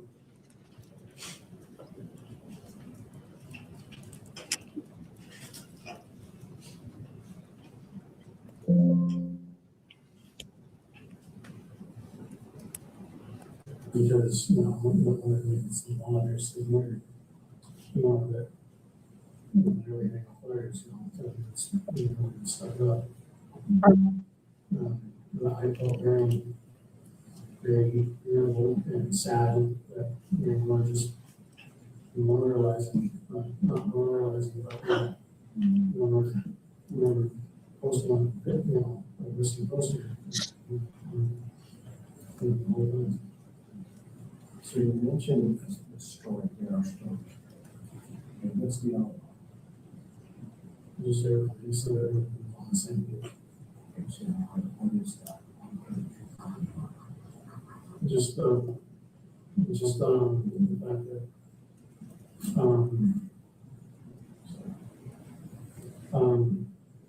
just so that everyone in Sarah is you know, everyone in some knows what had happened. I was on the same page with all this. Where, you know, I don't know what to tell you. So share with me, what's the story? What was the story you were going to tell?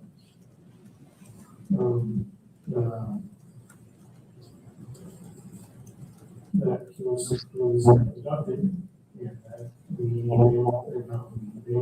abducted him, and that they kidnapped him, basically kidnapped him. That's what happened. Yeah. What about the alibi? The alibi was that everybody would be on the same page with what had happened, because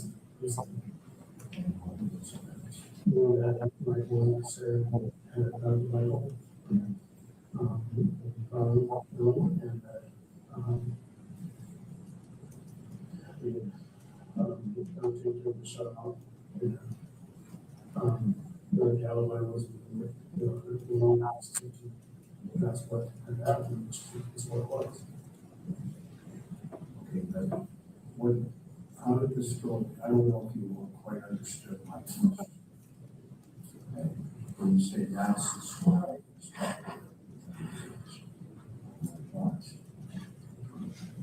was that what happened? Yeah. Okay. Yeah, that's just everything, you know, that's the took place at is what I'm saying, I'm not doing something about it. Okay. So you guys all talked about the events that took place. Yes. So Brandon knows what you just did. And Sarah knows what you just shared. All three of you know the same events. Yeah. Just Luciano. That's Peter. I think he, I know for a fact that Sarah and discussed that. Then how about going to pick up Brandon's car? How did that come? Brandon had asked, and then I'm not going to pick up his car. So basically, and help us understand that. And so basically, probably the biggest event in all of your lives takes place, the abduction of a small child. And everybody's just back to business, back to you. No, they've done what they did. When they took Ontario, they I think that's when we discussed, everything. But,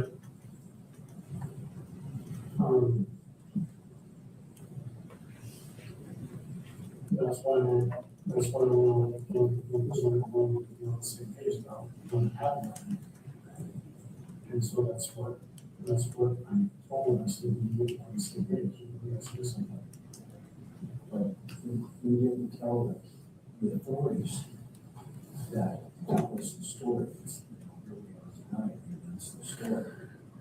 So how did the first story come to you? The story that actually happened. And who came up with that? One of the story that actually happened. I just told you.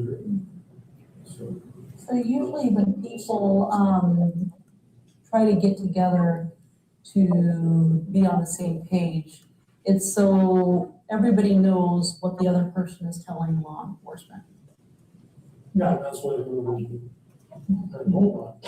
But that's not what the truth was.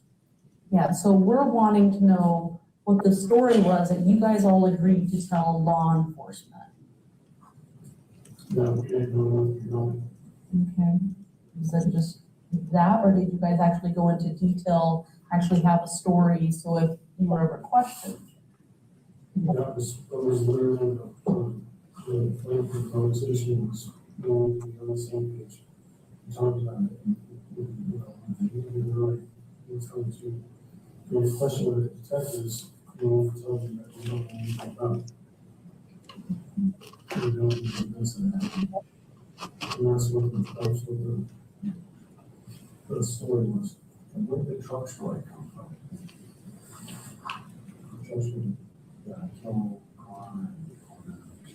That was up happening tonight. Yeah, that was, I remember that for a fact. Because I remember there was a bunch of people in the neighborhood. So you recall, and keep us honest here, that before you guys even leave, we see you in the truck. There's two possibilities of scenarios. One is they left before and they came back. And then the second is you have backpack in the back of the truck with Michael possibly in it. So like I said, I didn't go with them when Sarah and Brandon and Peter said they didn't take my business. So, like I said, when I came back, there's nothing like that. And so I closed. I was assuming it was closed. But it wasn't like I've got to sit there and, like, ask questions like that. I was still curious, so it was just,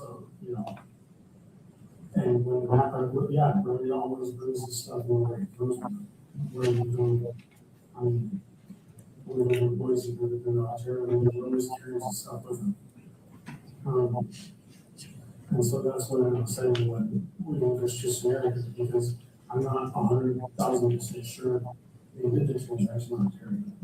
But I'm also not 1,000% sure that the Brown was house. I just know that the duffel bag was used somehow in connection with 9/11. We know that how. I mean, where else are they going to put somebody other than, they can't come out with us.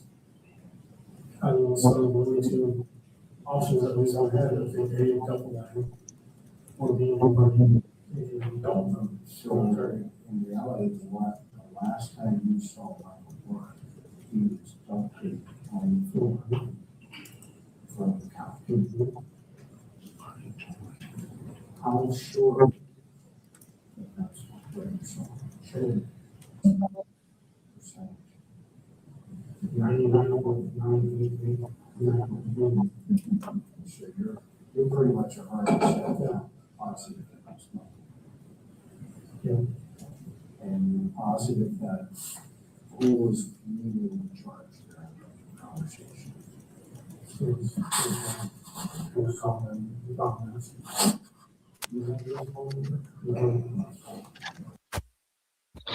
See, and at this point, Stacey Wondra has been trying to convince them, the detectives, that he went to Kuna to do the tow, but he didn't know what was in the duffel bag. He talked about what the duffel bag looked like saying it looked a little off, it looked a little heavy, like a bowling ball sitting in the side of it.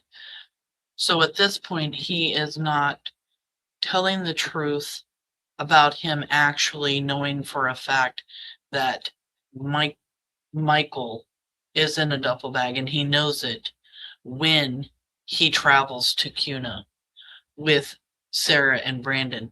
Also, detectives talking about, at what point did you guys have a conversation, all four of you, to come up with, your story?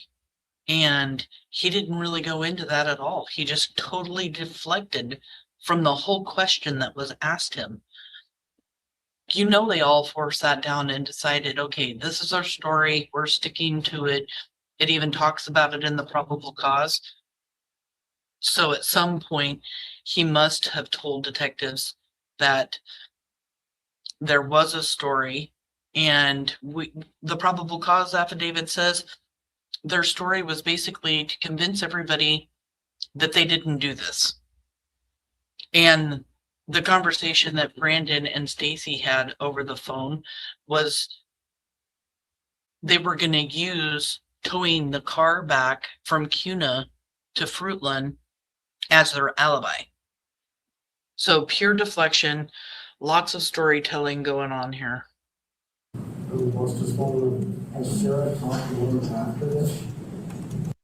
Oh, and I just want to let everybody know we're pretty much to the part now that we haven't heard before in this particular video. She's talking about maybe from this, but I wasn't part of that conversation.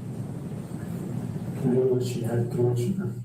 She was talking to if they had one of these two scenarios, if they had taken him to Brandon's house, what do you think happened?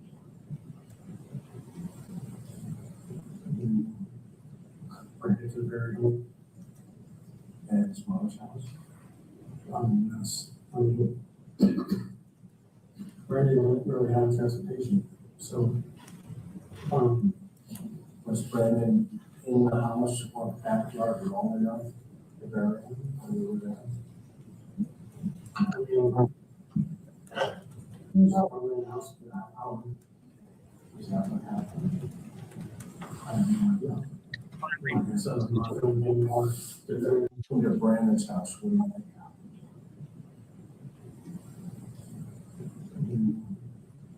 Brandon could bury him at his mom's house.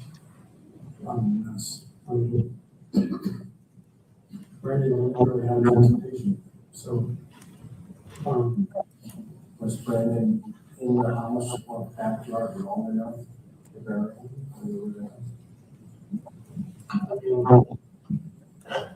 Is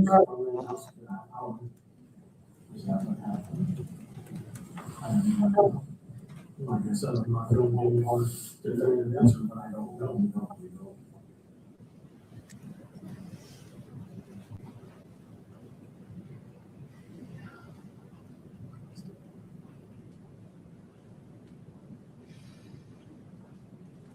I don't know what I guess it is.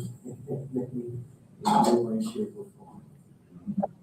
Okay, what's the other scenario, the one you want to tear in the house? No. That was from what my son said. To do, human trafficking, or like a celebration of, I guess, underage people that were in it. I guess he said if we got arrested, he said that was all downtown Ontario. So I don't, that's as far as I can. So yeah, I remember that conversation you mentioned. Yeah. But that night, were they talking about that? What? They said they wanted to go with money.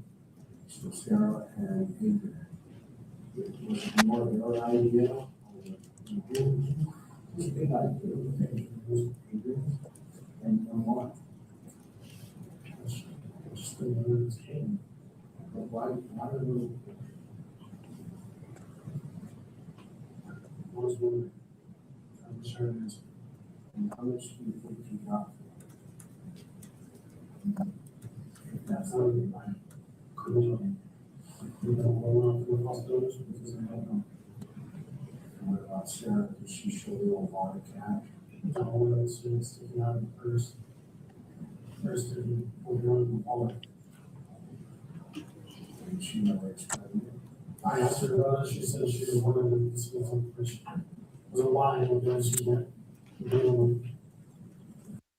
And here he is lying about seeing money in Sarah's wallet when they got back from Ontario. This is just a lie he creates. We know for sure they did not go over to Ontario with Michael at any point because they get back from Ontario long before Michael was abducted. Not much. Once I closed the cash out $1,500. Did you ask her what happened with the kid that was duct taped on the floor? And she wouldn't talk about it. So she wouldn't talk about it. Why would she talk about it today? Because I think she's a Bible. And she knows that I know, she knows that I know. And I think at this point she knows she's fucked. Is that when you said on the phone I want to testify?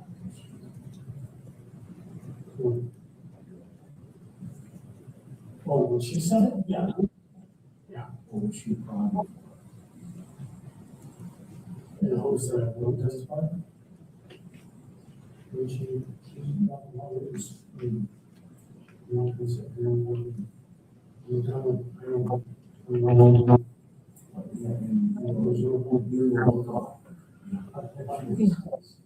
okay, I mean, it's just like, doesn't it feel good to have like this just finally? You know the seriousness of this thing, boys. We still got a lot of work. We're not done. There's just so much. Well, I believe there's still a little bit more information that you've given us tonight, and I can't tell you how much I appreciate it. And so I think that maybe sitting back and rehashing everything in your mind, maybe that we can sit down again and go through everything. It's like I said, the only thing I can give them back is Michael. That's it. And I don't even care what she was in or anything, you know. It's just the fact we need to give him back. And I know that even if you did not do this, I know that you know more. And so I need your help.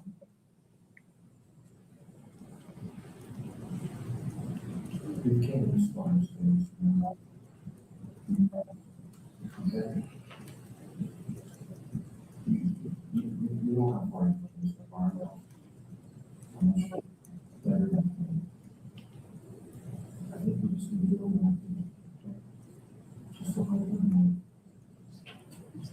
I don't have a specific place that needs to be. I don't know that. I don't know that.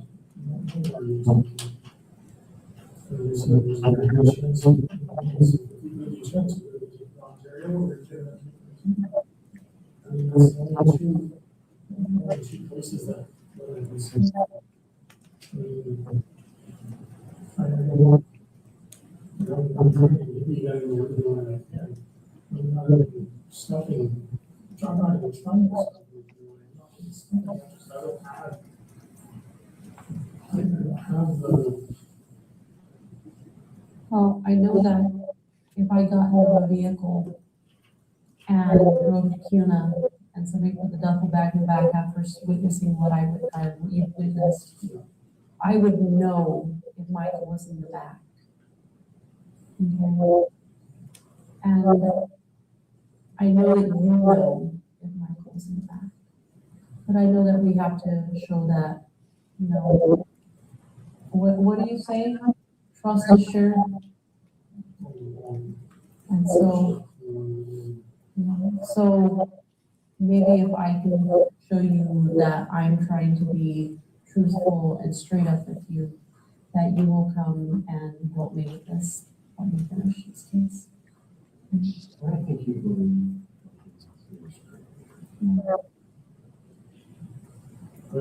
How much am I looking at for time? If you would like us to bring the possibility of this tomorrow, we can do it. That's not straight up. I will tell you that we will either use you as a witness, if you give us Michael, or we will be looking at you as a suspect. Because then there's only two, I mean, and so I feel like you were trying to be honest and straight up with me, and I told you, if you believe me to Michael, I am on your side. 100%, I am on your side. And that's what I was saying, I feel like the phone call with Sarah,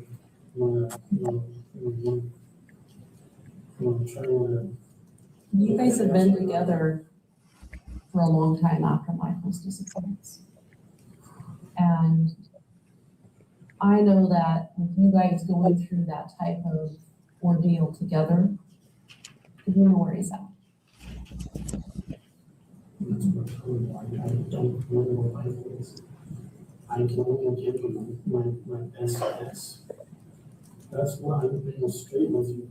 I don't know. I don't have this litigation. I don't have an input. If I had an input, I would throw it at you. I would give it to you. You would know if Michael went to Cuna or if he went to Ontario. If I had to lean on one side, I would lean on the Ontario side 100%. What is that? Just because why feel the need, Adrian said he needed more, we had human trafficking contacts in Ontario. So why would somebody want to take, in their eyes, valuable? Why would they want to drive somebody 60 miles and just take them 15 miles, or less than, about 3 miles? To go to Ontario, that's what I'm saying, but I don't. If I didn't know the words, where do you would say Ontario? I would say you got traded, or you got sold. That's all I can tell you. And if I had to put $150 on that, I would say that's exactly what I would say. Was that he got traded somewhere in Ontario, and that's all in Ontario. That's all I got. Just let's see what phone calls. You asked how much time that is. It's only I just, I don't, God asked me to come to this whole thing, when it was Sarah looking for the thing. It was the whole thing, it was Sarah. Well, no, but it was, and we don't know. So let's see what the phone call. The other thing I was asking, which is, I was asking him tomorrow, instead of reading, we can grab something, maybe something we talk about. It's just like, I'm trying so hard. You want fresh air. Just want fresh air. I want to have something. So if we arranged for you to show us an area. I would show you, I would take you places that we can. Okay. I would take you all the places to go fishing. And we'll run that up to 5. But let's do the phone call first. And then from there, if she says, well, it's right there, okay, then you can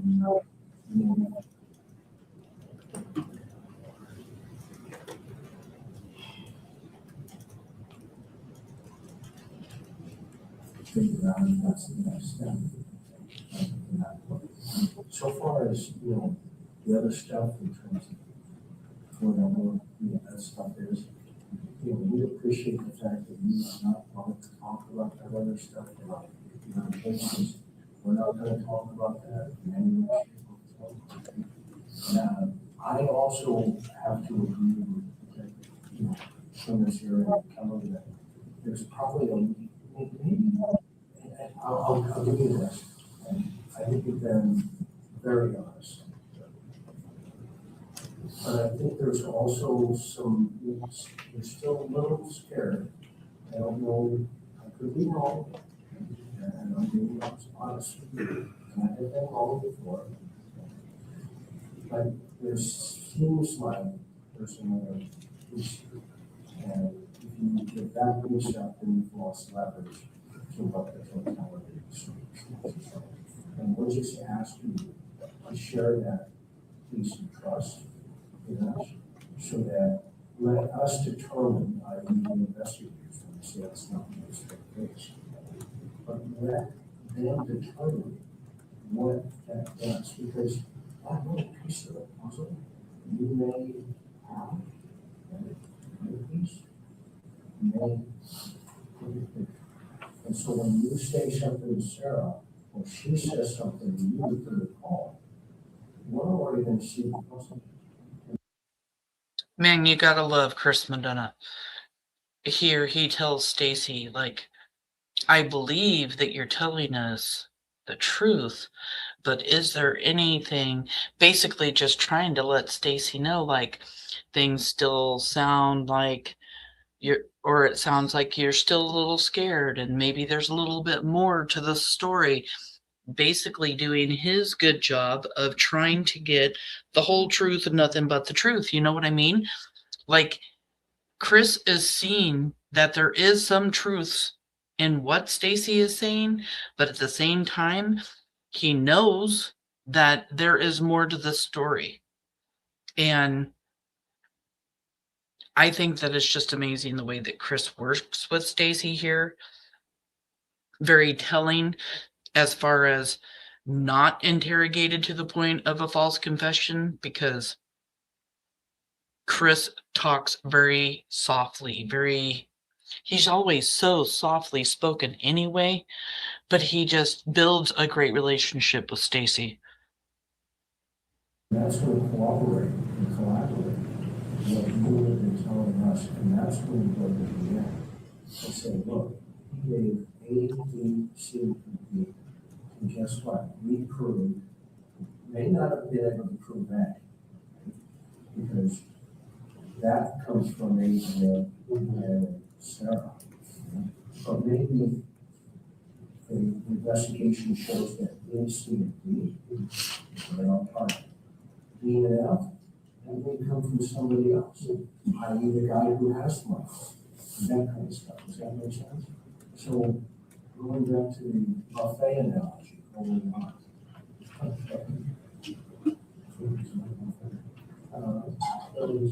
Just hang on it.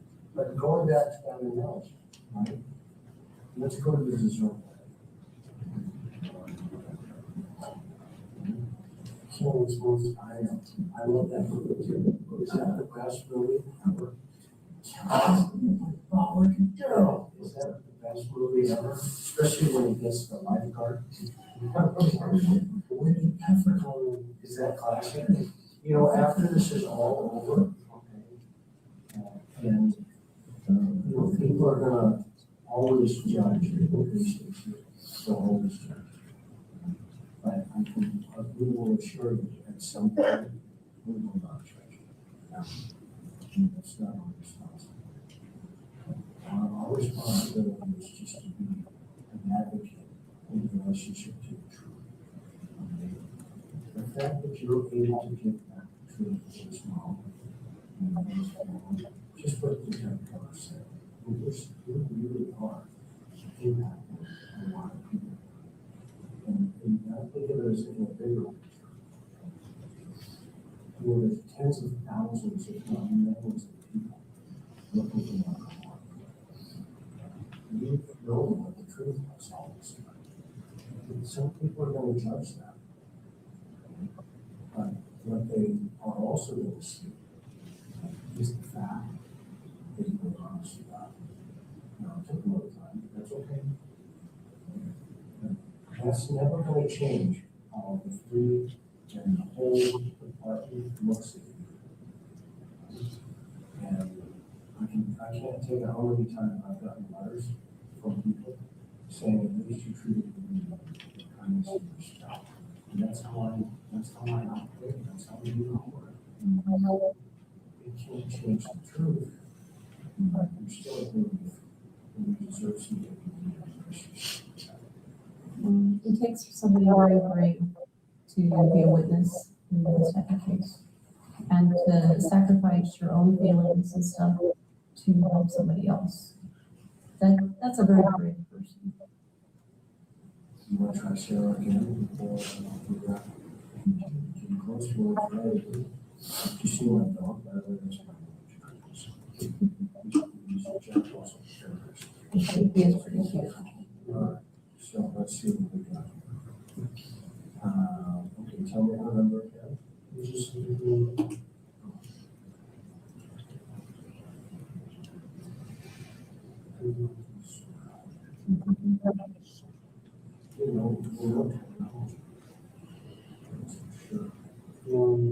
so it calls you certain.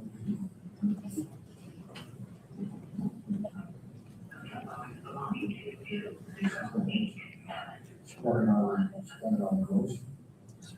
You got any other numbers for them?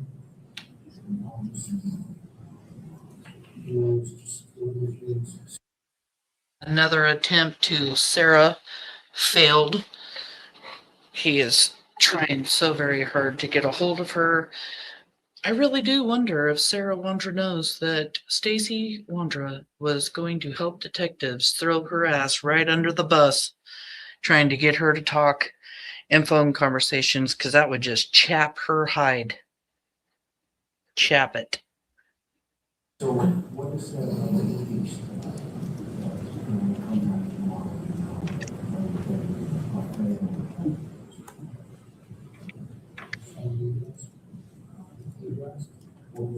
What is that other piece that when we come back tomorrow? And sometimes it just comes to you. Let's say we're holding it back. It's like walking up and going, oh, I'm doing this purpose. That gives a certain part. We're not in the main course. That gives a certain part. That's for this.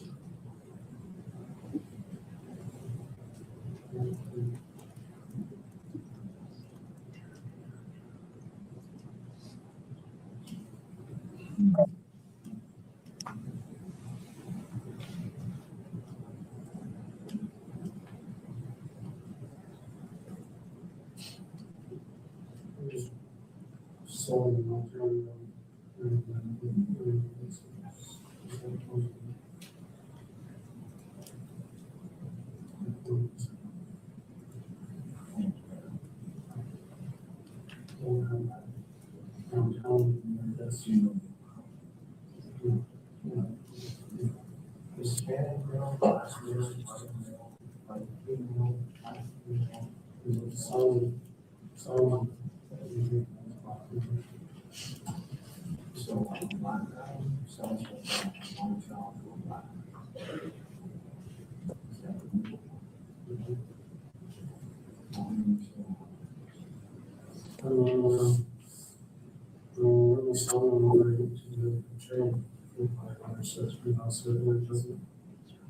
don't have, I couldn't tell you, why it says that it's, someone, someone kids, person keep yes, or nonsense.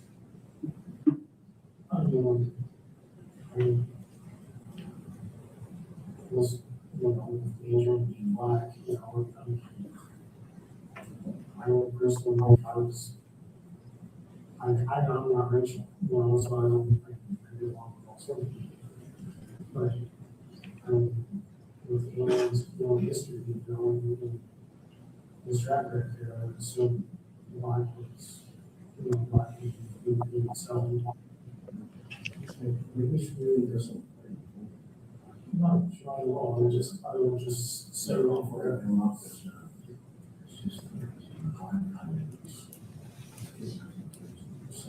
Yeah, no. But, people in the city, I've heard them talk to you, not the specifics to this, but, people that I want to talk to why, so I hope that's why I say it. And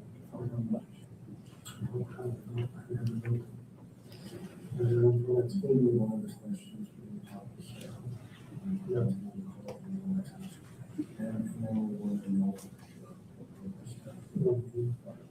more important first thing.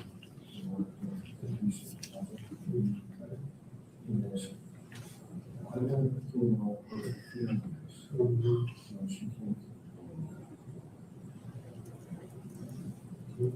Out of your mind, she can't. Yeah.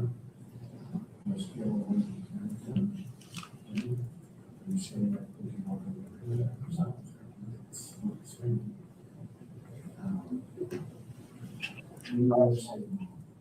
what would you say? Chris talks so quietly, the captions don't even pick up. What would you say to Marcus? I'm sorry for that.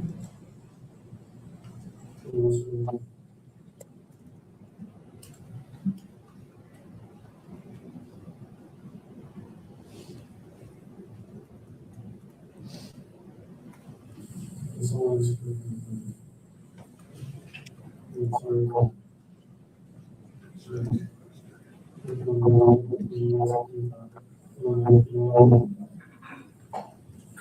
trust me, I wanted to ask her that you put her Christmas card.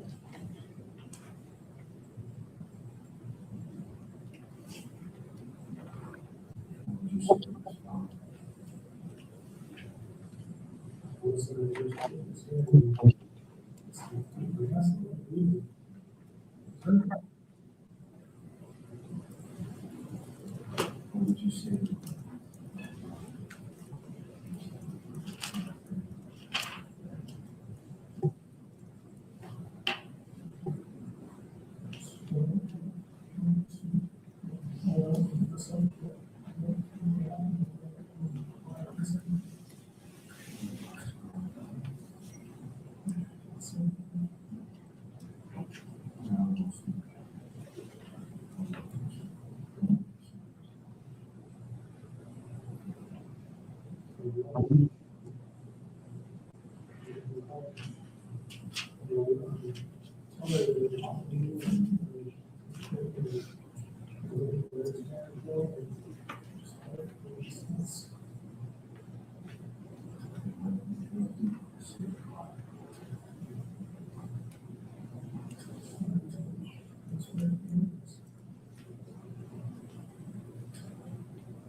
You can turn that up a couple of clicks.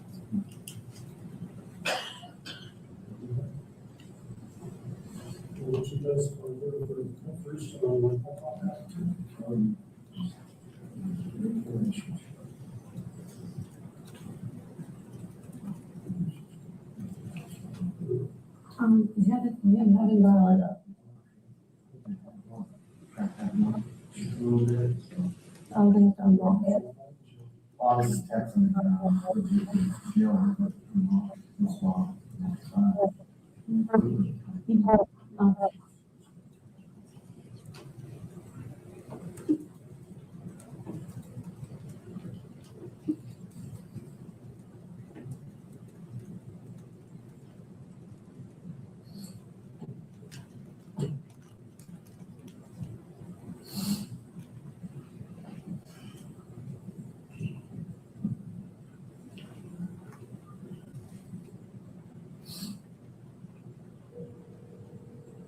You want to go there first?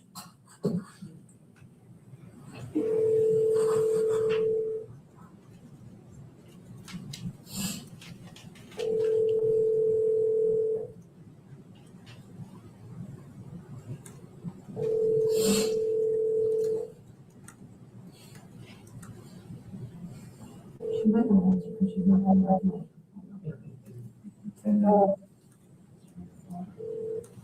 I called her on the work phone, so. I said I called her on the work phone, so she would recognize that. Maybe try her on the jail phone so it shows up as the one that you normally call her on. So I'm telling you, I'm going to recall.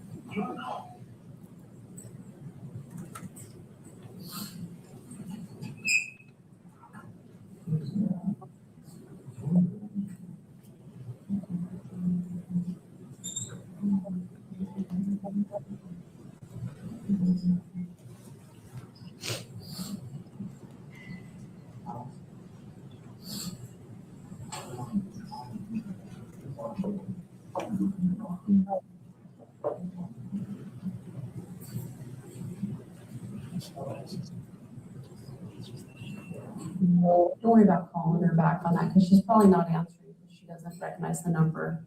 But if we call her on the jail where it's something that she's used to seeing.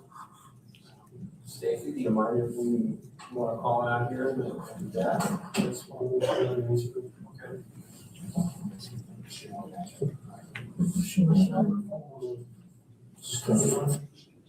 Your Honor, I think we've just conferred with opposing counsel, and I think even though there's an agreement that we're going to play the entire thing, I think there's an agreement that from here on out to the rest of this day of interrogation, there's nothing of value to either party.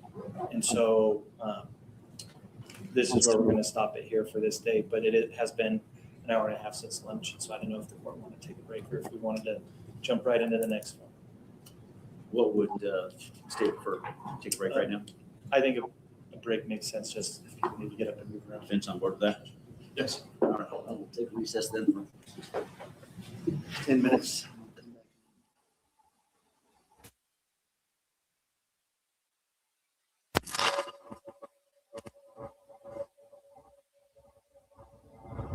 Yeah. Because we sat there for 9.5 hours. Excuse Excuse me 1 second. It's gotta be a grandbaby.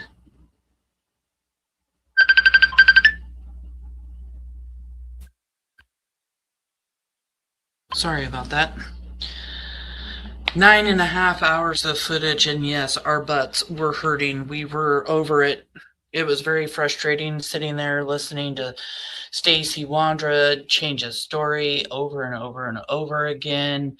But at that particular point, I think Chris Madonna kind of got to Stacey. You could see his emotion, if it wasn't as fake as I think it might have been. I don't know. I can't really tell. Like, when does Stacey Wondra ever show emotion? Yep, it's got to be one of my grandbabies.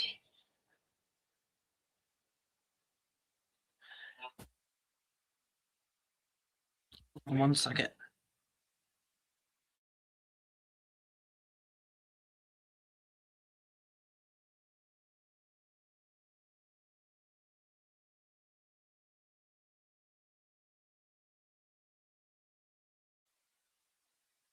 Okay, sorry. Yeah, grandbaby's calling, but sitting there for hours and hours and hours listening to Stacey Wondra lie over and over and over again, change a story over and over and over again before they finally came to a conclusion. I mean, some of the next videos are short, but one big one coming up is 2 hours and 50 minutes.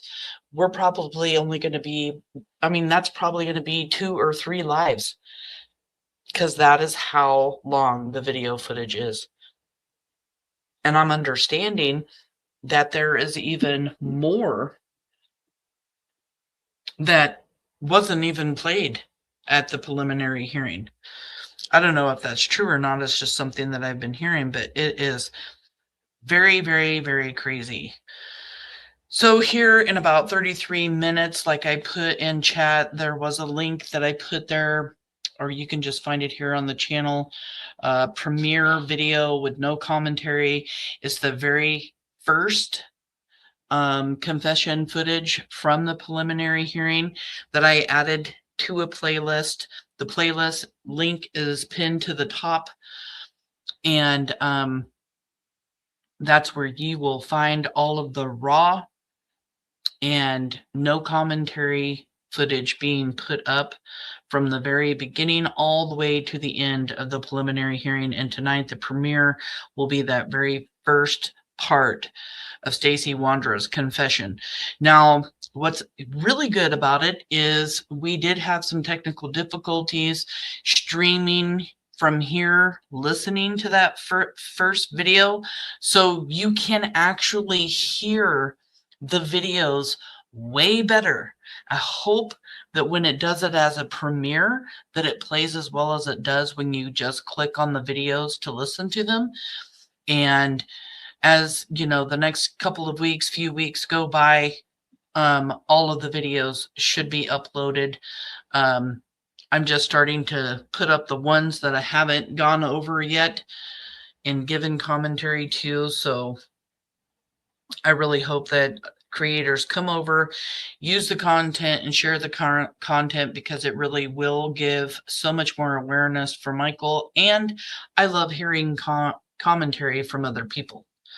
So, like Kelly is saying, I am just so sick of his lies and manipulation. And if he, you know, and if he's the victim, when someone can't admit when they're wrong, that says a lot about them. And you're right. And you're right about him being a psychopath. I mean, it's absolutely sickening to sit and listen to that. I mean, imagine Brandy and Papa and Tyler and Pidge. Well, Pidge wasn't there that day, but I'm just saying, imagine being his family and hearing this information in the courtroom, changing the story. You know, maybe they're sitting there and feeling like, oh, wow, he's giving something up. Oh, wait, no, he's not. You know what I mean? It's just this huge. But then if you know who Stacey is, you know that he could be lying. So who knows? I want to know what was on that apology letter, right? And they didn't tell us what was in the apology letter.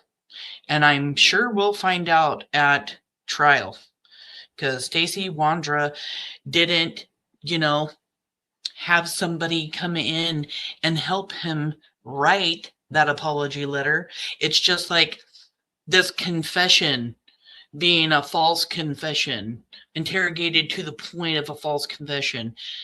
Doesn't look like it to me. He then talks to his mom and tells his mom what happened when nobody's in the room. And now we know of an apology letter that he wrote. Nobody was in that jail cell with him when he decided to not only write the apology letter, but sign the apology letter. And I think that deputy did an amazing job when he gave that letter right back to Stacey Wondra and put it right back in his little tote to see if he would finish it. Stacey Wondra had some kind of remorse at some point, and maybe it was talking to his mom and writing the letter, because he did try to off himself while he was in jail. They saved him. He tried to hang himself. But after that remorse, after that, didn't happen, you have Stacey Wondra out on YouTube shit show telling all of these lies about how he had nothing to do with it and he doesn't know what anybody's talking about, trying to convince everyone that he didn't have anything to do with anything. And yet here this footage is coming out that was prior to that YouTube shit show. Stacey Wondra doesn't want any of this being seen. He hates that I'm putting this information out. Absolutely hates me, hates this information for coming out. And I love every minute of that. I am glad that I'm pissing Stacey Wondra off.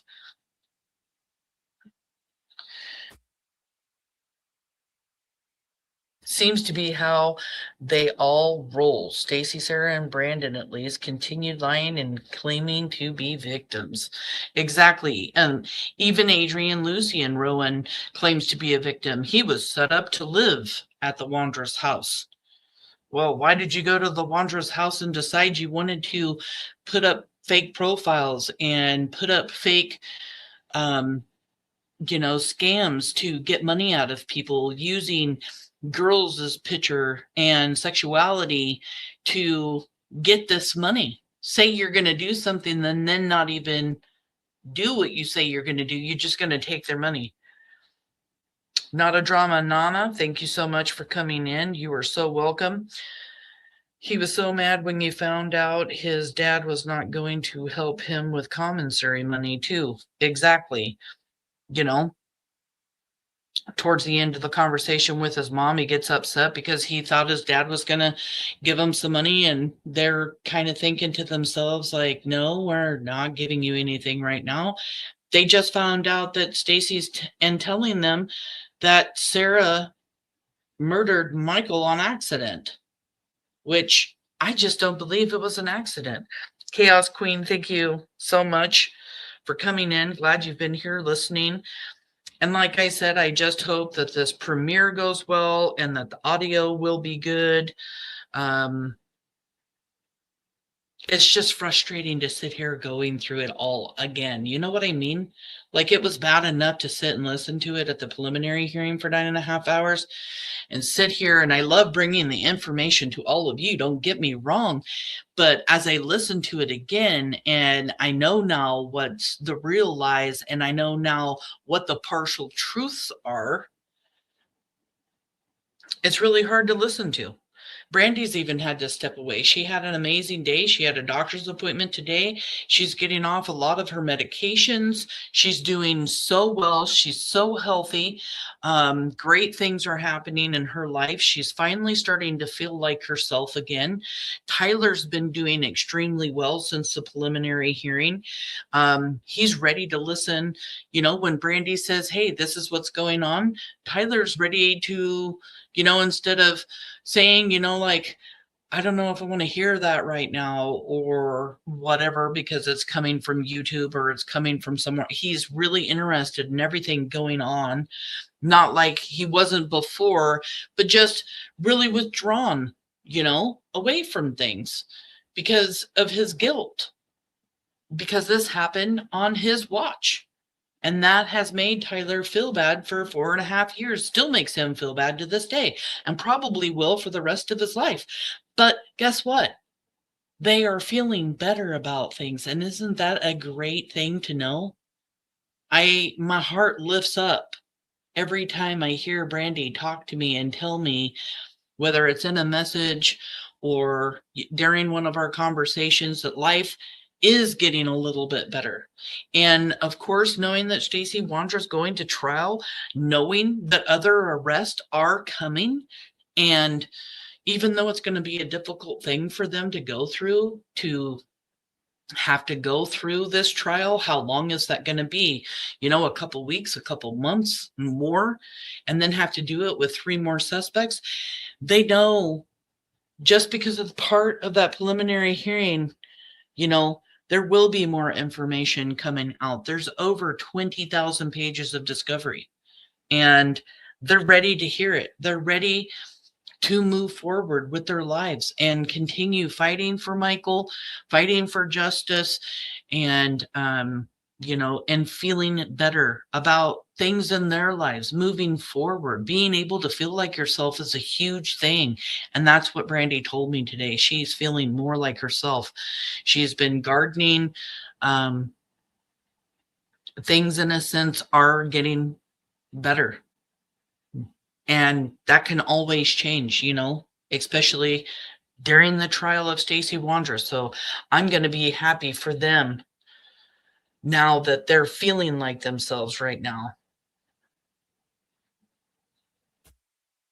And Stacey Wondra was the one who said he passed a polygraph test. Don't even know if he took a polygraph test or not. I know he's a psychopath. I think he believes his own lies because he's a habitual liar. Could he pass a polygraph? I don't know. I think maybe he could. Could he pass a retina test? I don't know. Stacey Wondra does get nervous sometimes when he is lying. He stutters really, really bad when he's lying. I think that's to kind of buy him time. So could he actually pass a polygraph?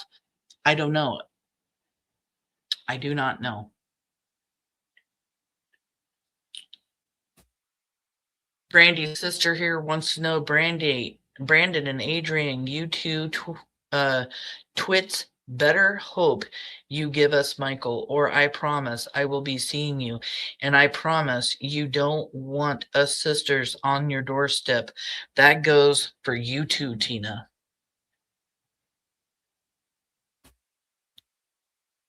TikTok, Brandon, Adrian, you're running out of time. You better go grab that deal before somebody else does. I know Sarah Wondra is feeling more and more uncomfortable the closer it gets to October, when she knows she will be charged and she will have to go to have a preliminary hearing. And her probable cause has more information in it than Stacey Wondra's. And this whole t-shirt thing tonight really made me think of some things. I know Shannon pointed out a few things about, Sarah Wondra had a t-shirt on, the toe strap broke, and, she used the restroom, used this shirt to wipe. Or did she? Did she take off her shirt for another reason? We know if what Stacey is saying, and Sarah came into the house with Michael, and she was holding him and holding him tightly, and he's screaming and yelling and squirming and crying. We know 5-year-olds slobber. We know 5-year-olds cry. They have lots of tears. I think as terrified as Michael was in that moment, he was probably bawling, and that DNA would have been on that shirt. And Stacey has mentioned several times that Brandon did laundry. And there were clothes piled on Michael in that duffel bag. Well, what are you going to do with those clothes that are piled on Michael? Did they stay with Michael in the duffel bag? Or were those clothes taken out and washed? I don't know why that dawned on me, but were they washed? Because Stacey has spoken about those clothes being in a duffel bag, and Brandon washed them when he got there. You guys remember that? It used to be a duffel bag full of clothes that Brandon took with them to CUNA. But now we know it was clothes piled on Michael in a duffel bag. So he does laundry to not only wash these clothes that are in the duffel bag with Michael, which now I believe, because what are they going to do? I mean, they care so much about themselves, they don't give a shit about anybody else, right? They've got their clothes in this duffel bag. I think they cared enough about their clothes to take the clothes out and put them in the washer. I think Sarah Wondra took her shirt off. Okay, and by the way, this is all theory, speculation that I am speaking here, and I don't want anybody to take this as fact, but I believe, in my own opinion, that Sarah Wondra may have taken that shirt off because she had Michael up on her shoulder. So she's washing her shirt. He's washing clothes that were in this duffel bag with Michael. Stacey Wondra talked about, I don't know why it's blowing my mind the way that it is. It's, you know, that in that moment when you just see something and all of a sudden it just clicks. Like, why did Stacey Wondra talk so many times about Brandon Shurtleff washing clothes that were in this duffel bag? Well, if all those clothes were around Michael and held on to his DNA, that'd be a great reason why Brandon Shurtleff would want to wash clothes, right? Just saying. It kind of all makes sense to me. Yeah, what did they do with those clothes? Well, if they're washing them, it's because they want them back, or maybe they want the DNA off. I don't know. Would they take them back home? I mean, they were stupid enough to go pick Michael up the next day and bring him back to Fruitland. They were stupid enough to bury Michael in their backyard. Who's to say they weren't stupid enough to wash the clothes and then wear them? How sick would that be? You've got clothes around Michael, and now you're out in public, like walking around with, I don't know if they were that stupid, and it sounds kind of really gross, and I'm sorry for that. So huge trigger warning, but just, would they really? I mean, wouldn't they look down at the shirt and it remind them of what happened? Or would they even give a shit? Exactly, Toaster. Idiots. It's all so sad. It really is. It's just disgusting. Right? It would not surprise me either. And I don't know why, but as I was listening to this and as Shannon said something, you know, it just started making me think about Stacey Wondra talking about Brandon bringing a duffel bag full of clothes to CUNA, and he went into the garage and he washed some clothes. And it would explain why Brandon Shurtleff deflects away from my question during the live when he came up on my panel when I asked him if he washed clothes. At one point, he didn't really want to talk about it. And at another point, he said, well, if I did wash my clothes, it would have been clothes that I had there at my mom's. So it wouldn't have been these clothes in the duffel bag, right? Of course not. He'd want to deflect away from that.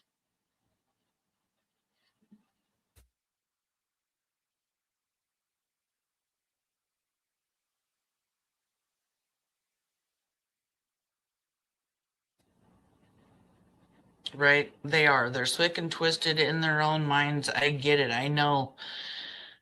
It's disgusting.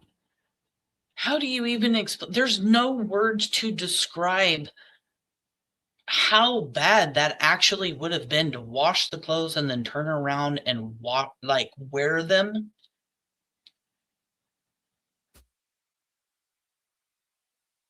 Randy is saying, I asked 100 times about where the clothes were that they allegedly washed when Stacey mentioned it. I was texting the first time I heard it, and Sammy, some of those theories I ran through.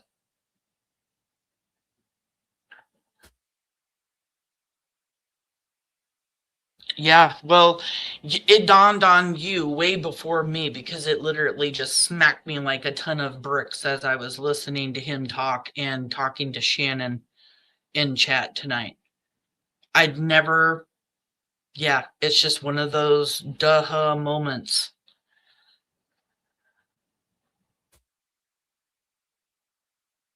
Talking to Callie about it, how long we went over that, so much more of that first makes sense now, and yet it doesn't. Yep.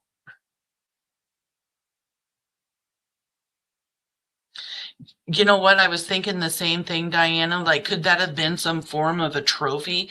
Like, you wash the clothes and then you wear those clothes, and then when you look at it, you like remember it all. And since Sarah Wondra had already had this fantasy of wanting to kidnap people anyway, would that be some kind of trophy for her? Who knows? People are just sick and morbid and disgusting. It does. It makes me physically ill too, Katie. It does. I can't. Brandon asked law enforcement if they found the duffel bag yet. Sarah asked law enforcement if they had found Michael in the backyard when they were hand digging. Yep, exactly. And why would Brandon be asking law enforcement if they found the duffel bag yet? What was he worried about? And what a question. You know, so if nobody here has heard this before, during the preliminary hearing, you'll eventually hear Juanita Kelleher. She talks about the fact that Stacey Wondra gave detectives the color of the duffel bag. And of course, he says it's either red or orange.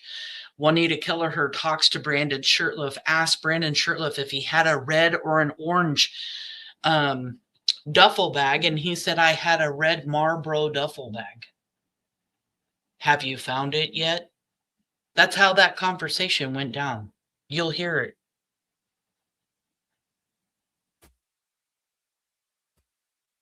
Sarah Wondra, when she was arrested for failure to report the death of Michael, yeah.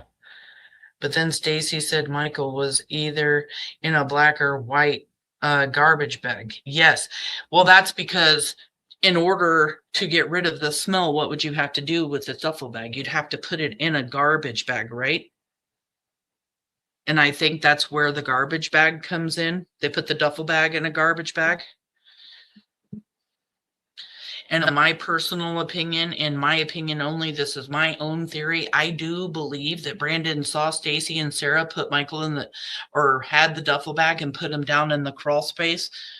And because of the cat piss underneath their house that they were letting cats use as a cat litter box is the reason why the cadaver dogs didn't hit down there, because cat urine smells like ammonia and it can mess up a dog's scent.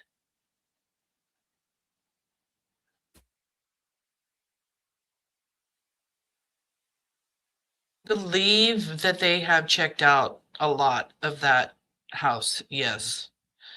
They looked through it, you know, during the footage. Chris Madonna was going through the house when he had Stacey Wondra on the phone. We know cadaver dogs went down into the crawl space of the house and the backyard of the house. I think they went through that house with a fine-tooth comb, in my own opinion, but I'm not privy to know exactly what they did.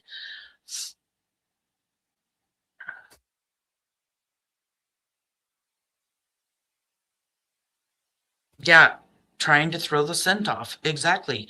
Explain to me why all of a sudden, when Brandon Shirtliff is asked by JLR in his interview, when he asks, I've talked about this hundreds of times, when he asked Brandon Shirtliff, what kind of house did the Wondras have? And he says, oh, it's a 3-bedroom, remanufactured, blah, blah, blah, with the crawl space. Like, with the crawl space, the way he acts like a dork. Who describes their house that way? I'm not going to describe my duplex as a 2-bedroom duplex with a crawl space in my bedroom. He talked about the crawl space. Why? Because, and that's huge leakage. Why? Because it's all Brandon can think about when JLR mentions the Wondra's house. The first thing that he thought of was that damn crawl space and what he saw Sarah and Stacey do. I'm just my own opinions, my own theories, my own speculation here, and I don't do that often, but I really do feel like that's, and he does not stop talking about the crawl space. He goes on and on. JLR even asks him a couple more questions, and he's still stuck on the crawl space. Brandon, why are you stuck on that crawl space? Why did you describe their house that way? It's so weird. You're so weird. Exactly. Nobody describes a house with a crawl space. Come on now. You don't know. And Brandon is the worst at giving leakage. The absolute worst with giving leakage. We just got a little bit before the premiere starts, so I just want to put up this in the tip line. Michael Joseph Vaughan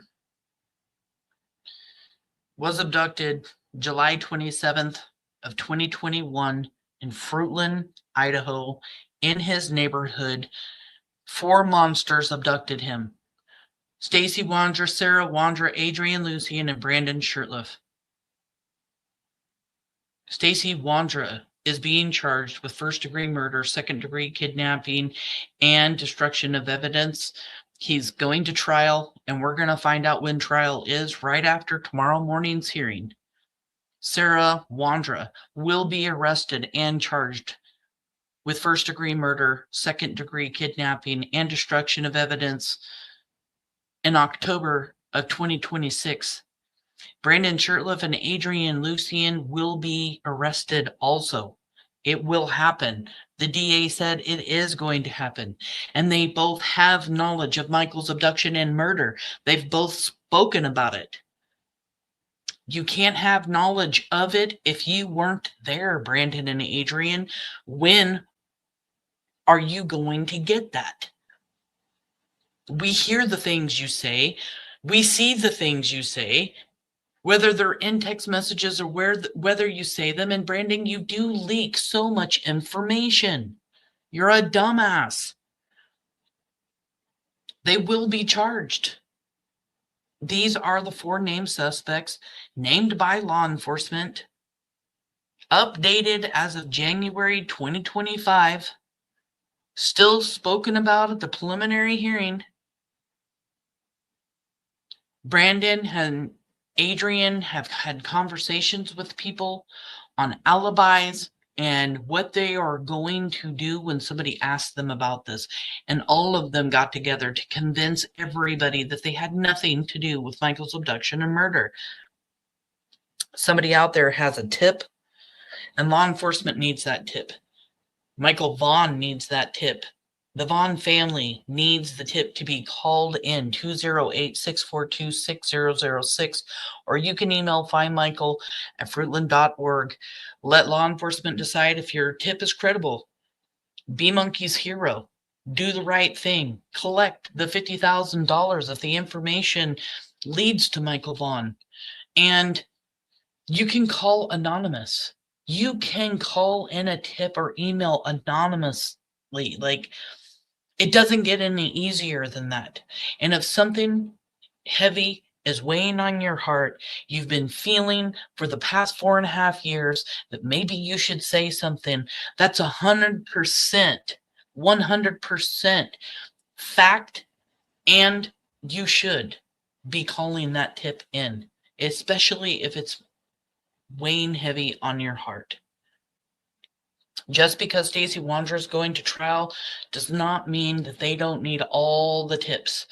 And even though there's 20,000 pages of discovery, doesn't mean you could have information that could put more puzzle pieces together to build this case stronger than it already is. And if you see Adrian, ask him where Michael is. If you see Brandon shirtless, ask him where Michael is. Put the pressure on them. Now, I'm not talking about walking right up to them and, hey, no, stay safe. But I know this kind of questioning, especially on the internet, has worked very well in the Kyron Horman case when talking, you know, to the stepmother and her friend Dee Dee Spicer. So I'm just saying, put the pressure on these suspects. It needs to be there. They need to know that we're never going to forget. We're Michael's army. We're never going to stop. We're going to continue to fight. And it doesn't matter how long it takes us. We're not going to go away. So any information, please, please, please call it in 208-642-6006 or email findmichael@fruitland.org. The Vaughan family wants Michael home so they can put him to rest, so they have a place to visit Michael, a place to see him. It's time.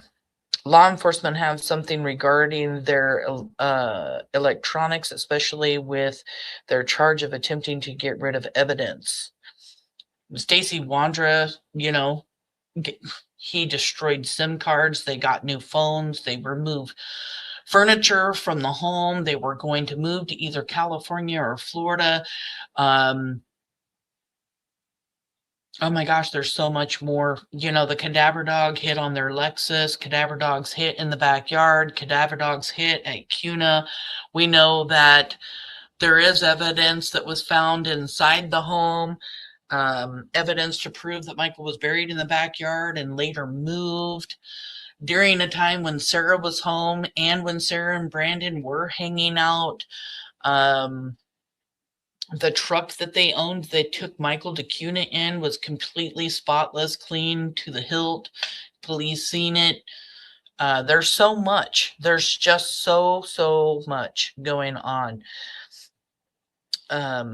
We're never going away. Thank you, Mama B, for putting this up. It was exactly what I was going to say. We're Monkey's Army is strong. We're Brandy's strong. We're Monkey's Army, Brandy's Army, Tyler's Army. We are an army, and we are here to make sure that Michael Vaughan gets justice, and we're never going to go away. Tick tock. Michael has a world of extended family in this room. That is right. And from all around the world, we have people from Scotland, and Mick Sporn comes here. Many people from everywhere. Brandy says, we love you, Michael Joe. We will never give up. Monkey. And she Pinky promised Monkey, and she will never stop, and she's just getting better.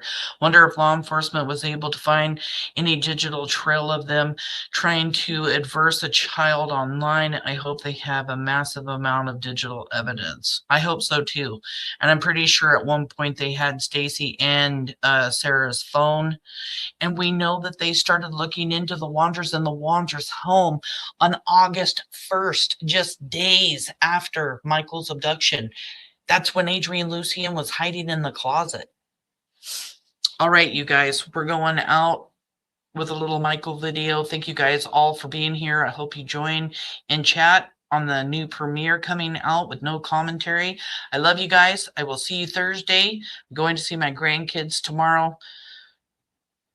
I'll see you guys Thursday.